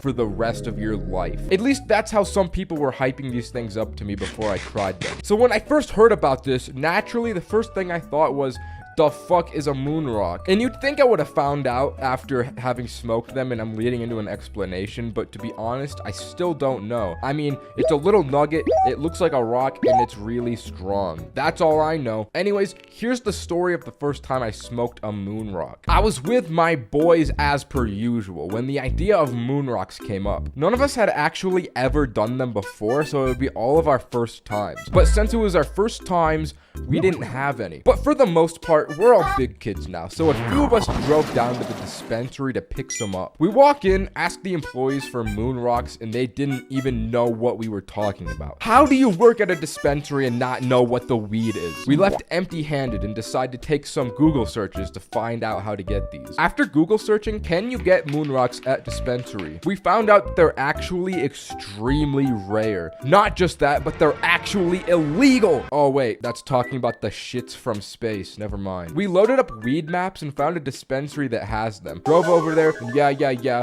We get home, time to get high, baby. Let's go. The price for these things were really steep. It was like $80 a pop, but also the price only added to the group's collective curiosity. So me, Roman, Roderick, and Adam all gathered around this magic rock, marveling at its greatness. Damn, bro, it's beautiful. You really think this tiny rock can really be all that? I don't know, bro. I hear it's illegal. You can't have rocks from space like that, so it's gotta be strong. Roderick and Adam were already high going into this, so please pray for their souls. Cameron was also there, but as per usual, he didn't smoke, although he played the most important role in all of this, and that was giving me the information of what happened this night, because if not for him, I would have not remembered anything that happened to me to make this video. So we loaded up the thing, smoked the moon rocks, and almost instantly, you can feel that these things are strong. Off rip, each of us were feeling it quite adequately and splendiferously so. We did the usual goofing around and whatnot as you do when you're high. But all in all, the group was a little disappointed at this point. Yeah, we had a good high, but it wasn't quite the next level experience we were wanting. Considering the hype, we had expectations that this would change our lives and provide lifelong financial freedom or something like that. But little did we know, moon rocks actually have a secret ability that doesn't activate until 15 minutes after being smoked. The high of the moon rocks just kept getting higher and higher for us. After some time, we'd all think, damn, all right, this is actually getting somewhere. And then it would just keep going and going and going. The moon rocks had no plateau. And I guess that's the appeal of them. That's probably why they're called moon rocks, yeah? But anyways, after letting the moon rocks cook, we finally got it. Roderick and Adam being high beforehand definitely made them more zooted than anyone else, because Roderick became completely non-verbal and just lied on the floor, being completely still, while Adam was feeling the texture of the walls going, yo, it feels so real, it feels so good. These two were like the hollows from Dark Souls, dead spirits roaming shallow levels of the astral world, relentless and tormented, clinging on to the last remaining bits of their lives. Me and Roman, we were just really high. Now, what I'm about to say will probably be really controversial and could even possibly ruin my career. But in this heightened state, Roman did the impossible and convinced me that the Ohio meme was actually funny. You know how something that becomes unfunny gets life again by becoming ironic? Well, through that irony, I came full circle to the conclusion that Ohio is funny. He kept pointing and saying, Ohio weed. And I hated it at first. I thought it sucked. I did not think it was a funny joke at all. But by the time he got to his 20th Ohio weed, He eventually broke me. And then he stood over my body as I fell on the ground and said, "I control you now. You're mine." Then proceeded to point at things and do the Ohio meme. In hindsight, I kind of don't think he's remotely funny to me at all. But there's something impressive about the fact that he could bring a day's worth of longevity back to this joke. As for me, I felt like my body was made of the sticky part of Velcro and everything else was whatever you call the other end of Velcro. I jumped on this bed and got completely stuck to it and couldn't get off. But I had a TV and an Xbox at my disposal, and from there, those two simple items brought me something I could only compare to an enlightening and spiritual experience. I queued up some classic Fortnite, went to the creative maps, and attempted to beat Fortnite only up. This collectively brought everyone together to watch me fall off of the first 3 boxes over and over. But every time I would get one more jump on my run, it was unreal. Everyone would pop off. The way they reacted to my gameplay gave me an evil little idea to do some trolling. Naturally, the group conglomerate gets munchies and all charge towards the kitchen, except for me and Cameron. I had to use all of my willpower to not follow them because I had hella munchies as well. But I turned to Cameron and whispered, "Bro, open YouTube for me. I want to see somebody beat this." So we brought up a video as the boys came back, and as they saw these beautiful and excellent jumps being performed before their very eyes, the boys couldn't help but weep. They watched in awe as they thought I was truly beating this whole thing, and I gained loads of respect. You can imagine that next, we all just started watching YouTube and go zombie mode. So all in all, moon rocks are good and really strong and make you go hollow. So if that's what you really want, I recommend. Anyways, that's the video. Subscribe. Bye. This was probably the least intelligent moment of my entire life. Unintentionally getting high for 3 consecutive days. This happened back when I lived with roommates. I had one roommate that would always buy those storage jars to put his food into. Unknowing to me, he had a jar of very special gummy bears that would sit on the kitchen counter in full view from anywhere in the living room. These special gummy bears, due to the jars he would put them in, were completely unmarked and proceeded to make me become an unknowing victim to their powers for the next 3 days. So I woke up at 5 a.m. like the champion beast trailblazer I am. I got my pre-workout and went out to drink it in the living room. This was when I first laid eyes on the gummy bear jar. I thought one little bear wouldn't hurt, so I eat it, drink the pre-workout, and drive to the gym. A little bit into my workout, I'm starting to feel sloshed. Damn, the pre-workout really hitting today. Sheesh, I feel like Charizard. But then it starts to get worse. I'm doing these curls like 1, 2, 4, 2, 3, 6. I just can't count correctly. My mind is all scattered. I started to realize something was really off when I got on the treadmill and ran 3 miles without feeling a shred of fatigue. I was just in a mental trance the entire time I ran. I go into the locker room, and while I sit here finally with a moment to myself, I realize I probably should not drive myself home. I had to wake up the boy Roman to pick me up and also bring someone else to take my car back because I felt crazy. He pulls up with Cameron, and the operation is followed through. "Are you alright, man?" "Yeah, I just feel different, but not bad." We get home, and I've got a Zoom class to attend in about an hour. As I'm walking to my room, I pass the gummy bears and eat another one. While I wait for my class, I remember just sitting in my chair, staring at my PC, doing nothing like a zombie. I was trying to mentally will myself into being functional for this class, but since I ate the other gummy bear as I entered my room, it just got worse. I sat in this class just staring at myself in this little Zoom camera window. The teacher even called on me at one point, but I just kept staring. I didn't say a word. It may have been from me being so high I couldn't process what was happening, but there was not a word spoken from me. I woke up this day pretty tired from the high of yesterday, but I still hadn't put 2 and 2 together and realized the bears were edibles. I had an in-person class today to attend, so I left for that pretty early and again ate a gummy on my way out. The gummy hit as I was walking to class, and I was like, "God damn it, not again. What's happening to me?" I keep walking to class because God picks his hardest fights for his strongest soldiers, until I realize I have no idea where I'm at. A few wrong turns had been made without me realizing it, and now I gotta figure out how to get back. I probably walk around these neighborhoods for like 30 minutes just trying to find my way back on track to get to class. But then I remember, oh yeah, I got a phone, I can use this. So I maps my way back to campus, but I had not made the calculations required to know by the time I got there, the class would be over. I walk into the lecture room that would be my class, and there's a whole different teacher in class going on that I attend, thinking, nah, this has got to be the same class. I bet this is just a substitute. The class ends, and I'm still oblivious to the fact that that was not the lecture I was meant to be in. An email pops up on my phone about my absence, and I remember replying to the email just saying, not true, and then walking all the way home. I had homework to do, but as I sat down to do it, I was like, yo, the teacher did not teach us this today. So I just played Elden Ring for the next 8 hours of the day.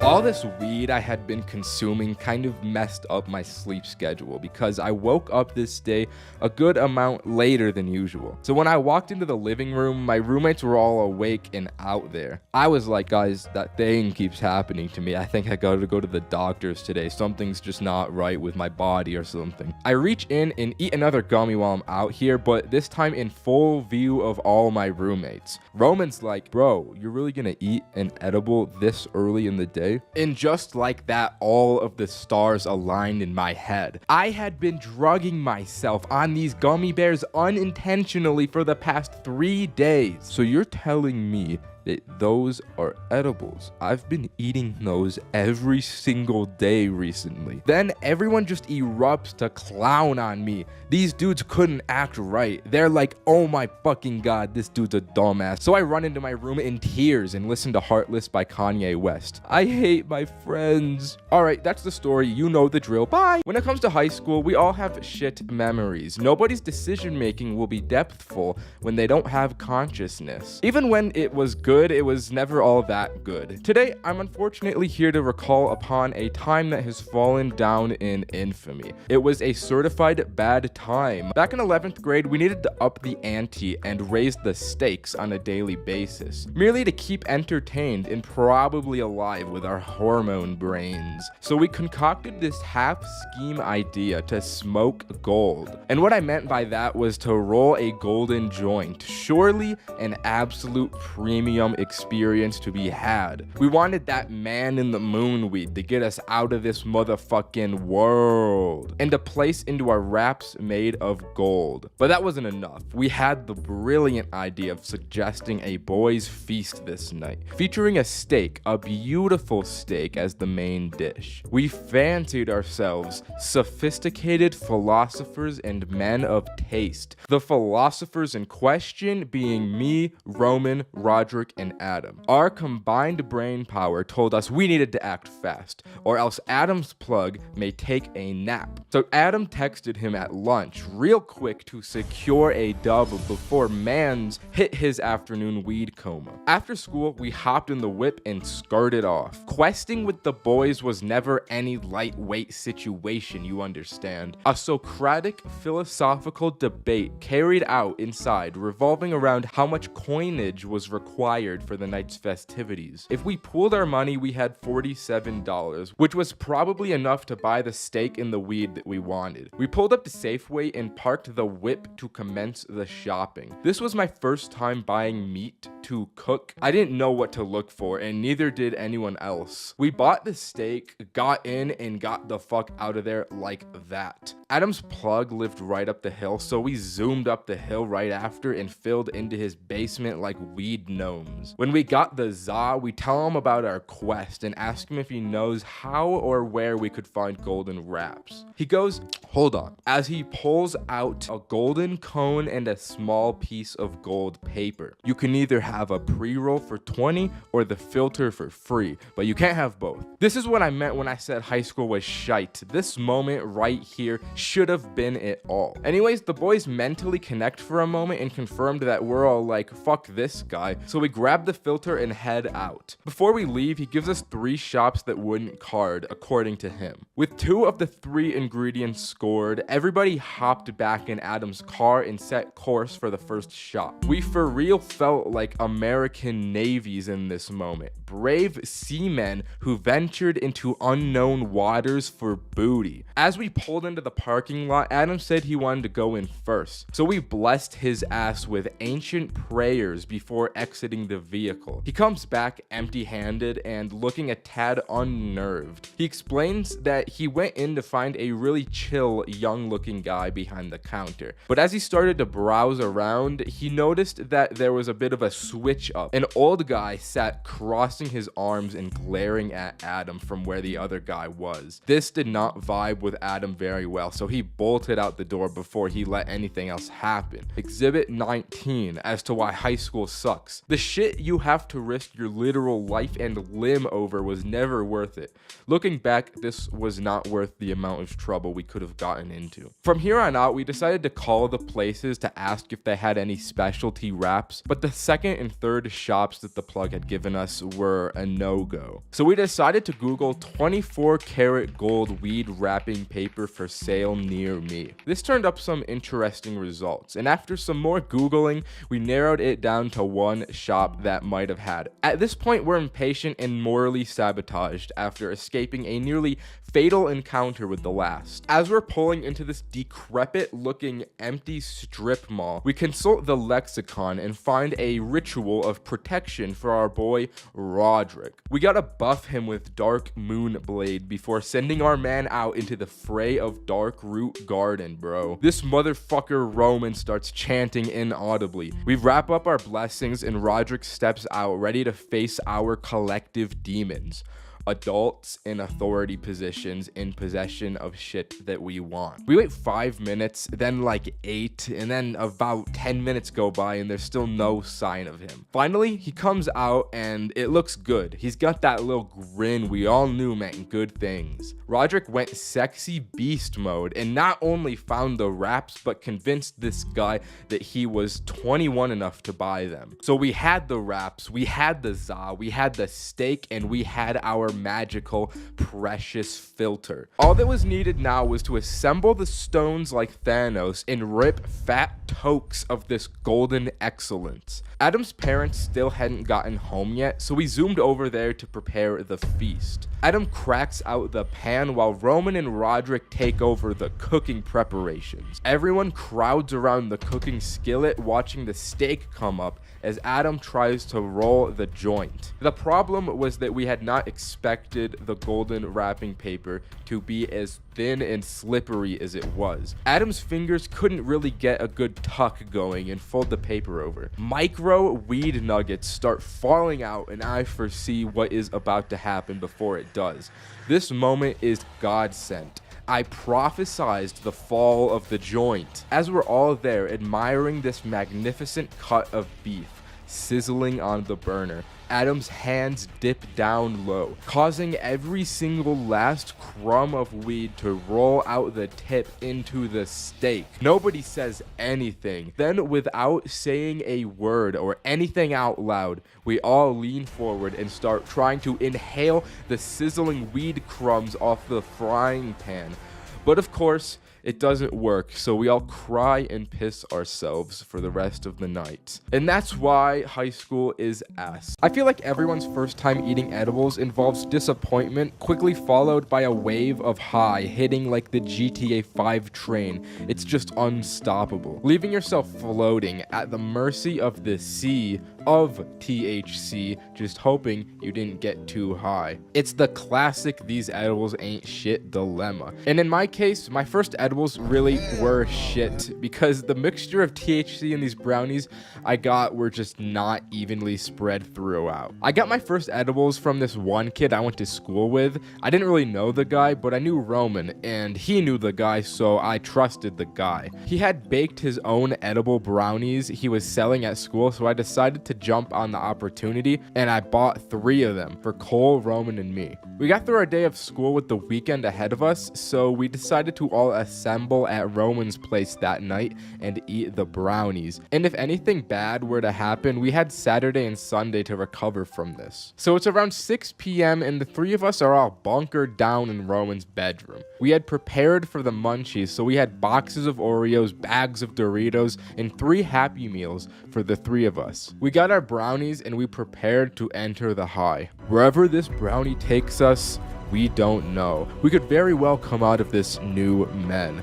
Let us surrender to the high in complete acceptance. There's no fighting what's to come. So after the epic speech, we eat our brownies and we start playing Minecraft. We make a new world with the hopes that we'll make some weird stuff we can look back on when we're sober, but I won't lie, we don't end up playing the game for very long. Just about every 4 or 5 minutes, we're all like, feel anything yet? No. Nah. Damn, I hope we didn't get scammed. After 30 minutes or so pass, Cole just falls over and starts laughing. These brownies hit him hard. Almost as hard as the carbon monoxide poisoning that will be taking out Chains for real on the 16th of October, 2023 at 4:08 a.m. The two of us turn around and this dude is already shredding into the Happy Meal with no remorse. Damn, that shit must have really hit.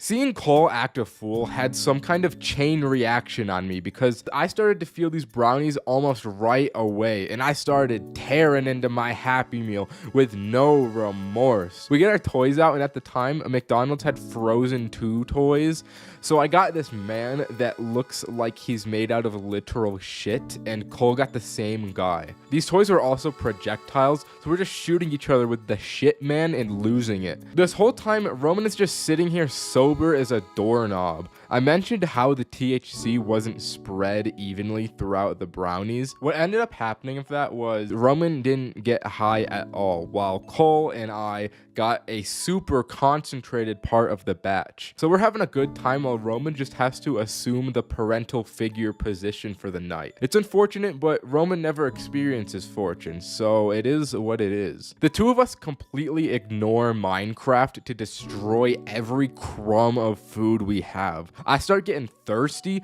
so I leave the room and I start walking to the kitchen. I see Roman's mom coming in my direction, so I quickly just make a turn to go into the bathroom to avoid her. When I walk into the bathroom, it feels so still. It's a little cold and there's not a sound. I stare at myself in the mirror for like 10 minutes without breaking eye contact, and I just think to myself, damn, I'm really just a guy on drugs right now. My thoughts get broken by a loud thump from outside the room, so I go out and I go back to the bedroom and I just see all the Happy Meal boxes crushed flat on the ground. Cole is just walking around talking about Don Juan, some Spanish dude that seduces women, I guess. I don't really know. I'm like, yo, what was that noise? And I don't even know what Roman said back to me because I just enter a new dimension in this moment. I don't know what it is, but I'm just hit so hard. I tune out the entire external world and get taken somewhere entirely different. I lay on the bed and just focus all my attention on the sound of the Minecraft soundtrack that's still playing on the game we abandoned. Me and the bed just become one being, and I'm like this for the rest of the night. I don't even notice it, but Cole and Roman leave the room and apparently they went off on a walk and got chased by a dog or something. I'm not all too sure because I was gone and out for the rest of the night, but that's just what they told me. The next morning, I woke up feeling super tired, but it was also kind of a nice tired. I just felt chill. Roman was fine, but Cole's pants had an entire bottom half of the leg ripped off. I was in such a chill mindset, I didn't even bother to ask, but it seemed like those two really went through some shit. Once the night was over and I had successfully done my first edible, I look back on it glad that Roman didn't get to experience it at all, because fuck him.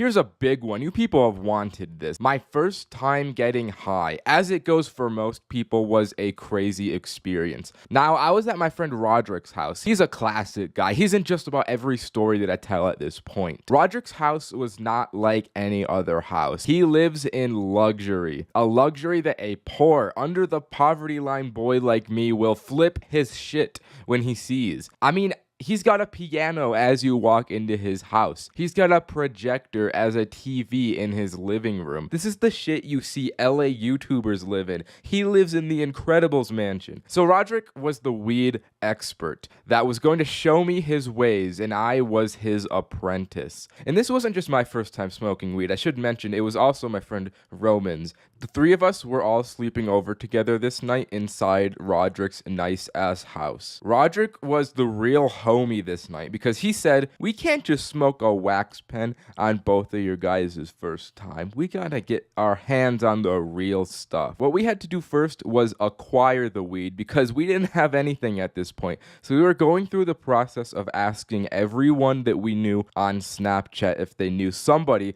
that sells weed until we finally landed on one guy. We pull up to his place and it's not scary at all, but this is my first drug deal. I'm anxious in my mind. What if this dude's got a gun? What if he kills us in cold blood? But then this dude comes out of his house with these big ass goggle glasses. He looked like a real dork. This motherfucker was a certified bozo. We could have given this dude a wedgie for the weed. Once we drove off with the weed, we all just burst out laughing because we were expecting the exact opposite of this guy. We had acquired our first weed. Roman and I were just marveling at its beauty. We felt the weed, we smelt the weed, but most importantly, we wanted to smoke the weed. Before we stopped back at Roderick's, we drove to the gas station and he was like, I'll be back in a minute. This won't take long. He comes back with a bottle of Sprite, a pack of gum, a pencil, and a straw. Yo, what is this all for, bro?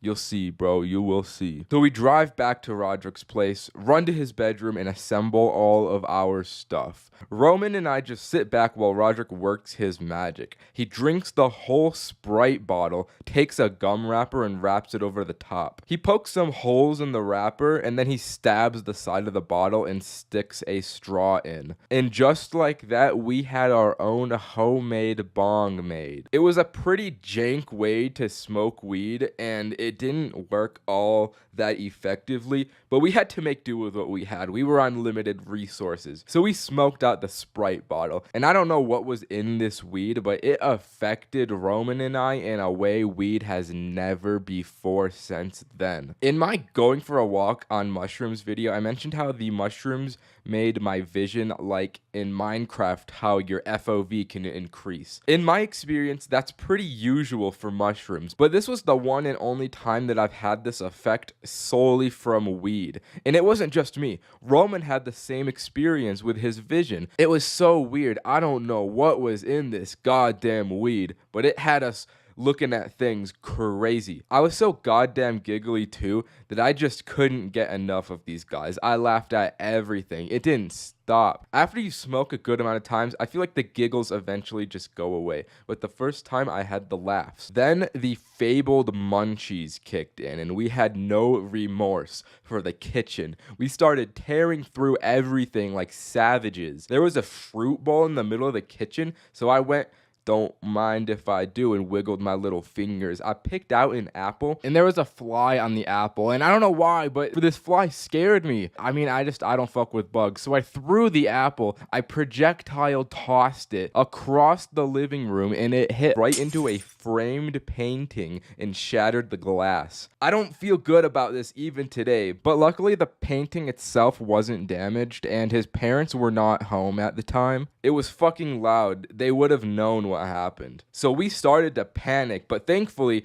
Roderick is the real homie because he vacuumed up the glass for us. Lord knows, neither of our asses could have functioned a vacuum in our current state. And by this time, I started fucking up the Pop-Tarts and I just forgot about what happened. I wasn't joking when I said we were savages. We were on a real ruffian shit. Roman went back to the room first with his snacks, and as I followed behind him, I entered the room to see that he was unclothed. He was only wearing his undies. He was sitting on Roderick's bed, eating a family bag of chips and watching YouTube videos. I feel like it's almost a universal experience where people smoke weed for the first time and search videos to watch while high on YouTube. And the same videos always just come up too. I know that you have seen this cartoon before. This video had us mesmerized. It was beautiful. We went on a YouTube binge for like over an hour or so, and I couldn't tell you how it happened, but we eventually ended up on Diary of a Wimpy Kid YouTube. We were just enjoying some classics like Greg Heffley is a Sociopath. After we got bored of YouTube, we put on some lo-fi beats, and Roderick had this light projector that put stars all over the walls, and we fell into a slumber. I was paranoid the following week or so because I thought his parents would have noticed the painting frame that I broke, but they never really did. Because of me, there's a painting with no glass in his house, and to this day, nobody has really noticed it at all. So that was the story of the first time I smoked weed. Okay, bye-bye. I haven't gotten high in school very often, and anyone who has gotten high in school would know why. It always sounds like a good idea at first, but in practice, it can be so goddamn scary. Now, this story isn't just about me getting high, but instead the whole squad was smoking in class. And under those circumstances in mind, you know shit had to have gone down, and it did. So it was the first day back to school from summer break, and it was the morning of that day before the classes had started. As the nature of the first day of school goes, I was pissed off, and so was my boy Roderick, the same guy from the mushroom story. We were pissed we had to be back in this place, but it also was sick to see everyone I didn't see over the summer. So we were greeting everyone in the grade, catching up in the hallways, when none other than the man himself, Kevin, comes through the doors, beelines straight to the two of us, and whispers in our ears,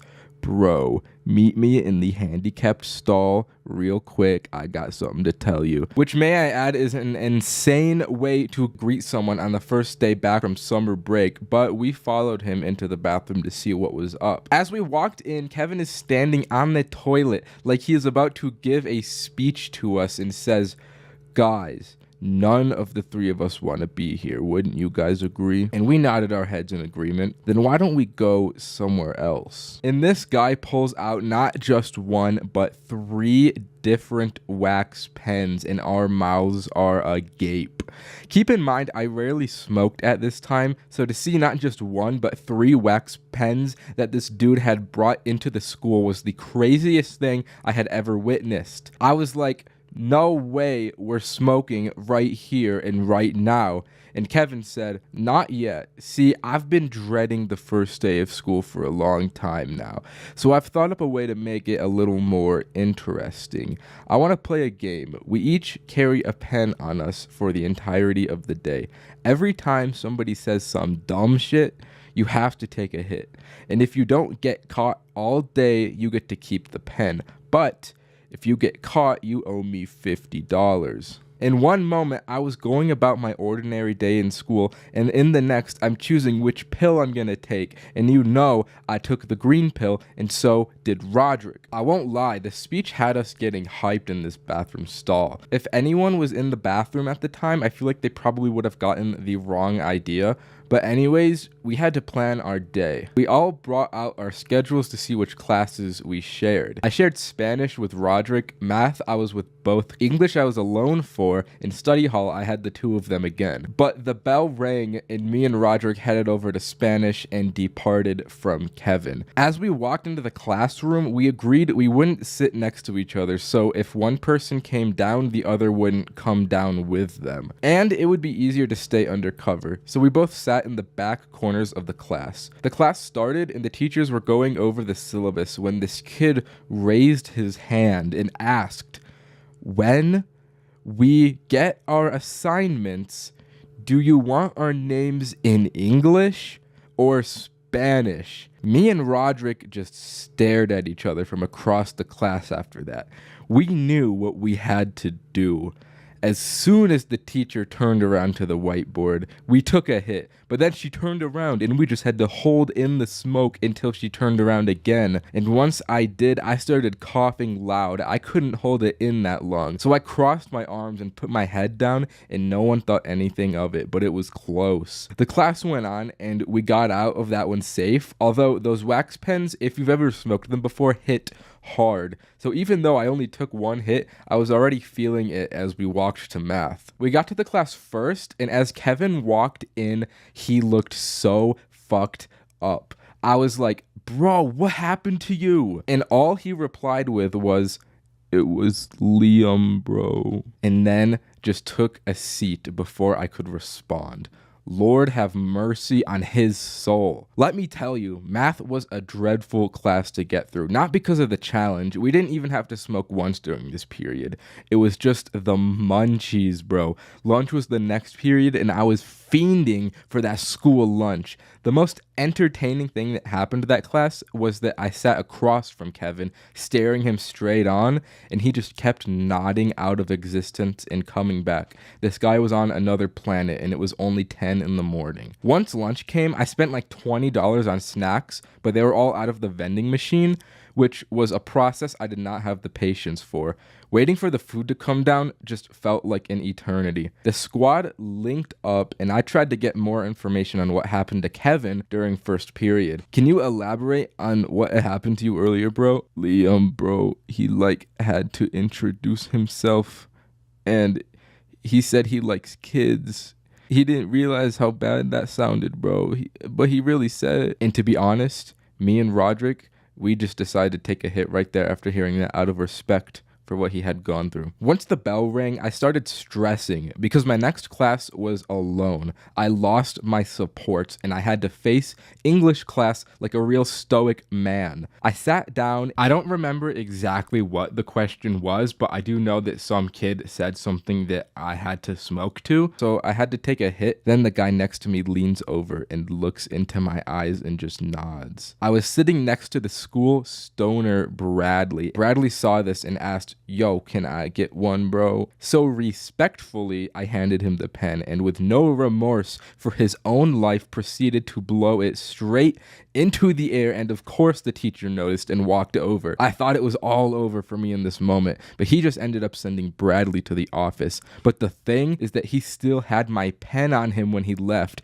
This guy, 200 IQ, outplayed me and purposefully got sent to the office so he could take the pen for himself. I don't know if that was actually his plan, but that's just what it seemed like to me. Once English ended, I walked into study hall, and this part was the hardest part of the challenge to overcome. If you've had study hall before, you know how silent the class is. So I'm trying to tell these two how I got my pen stolen, but I'm so high I cannot control how loud I'm being, and I just can't communicate what happens. I guess they both deemed that to be smokable, so they both took a hit, and as they exhaled, I couldn't help but just laugh at myself, and I laughed loudly, which alerted the teacher and got Roderick and Kevin caught. But since I got my pen stolen, I got away from it. I didn't have anything on me. They got sent to the front office, and I had to wait out the next hour of this class in an excruciating silence, just paranoid that somebody was gonna come after me. But at the end of the day, nothing happened of it, so I technically won the challenge and got to keep the pen. But since it got stolen, I really just got nothing. But I'm glad I won though, because if I had lost, I would have had to fork over $50 and a new pen. So I dodged a bullet there. So while I didn't get anything, at least I didn't lose.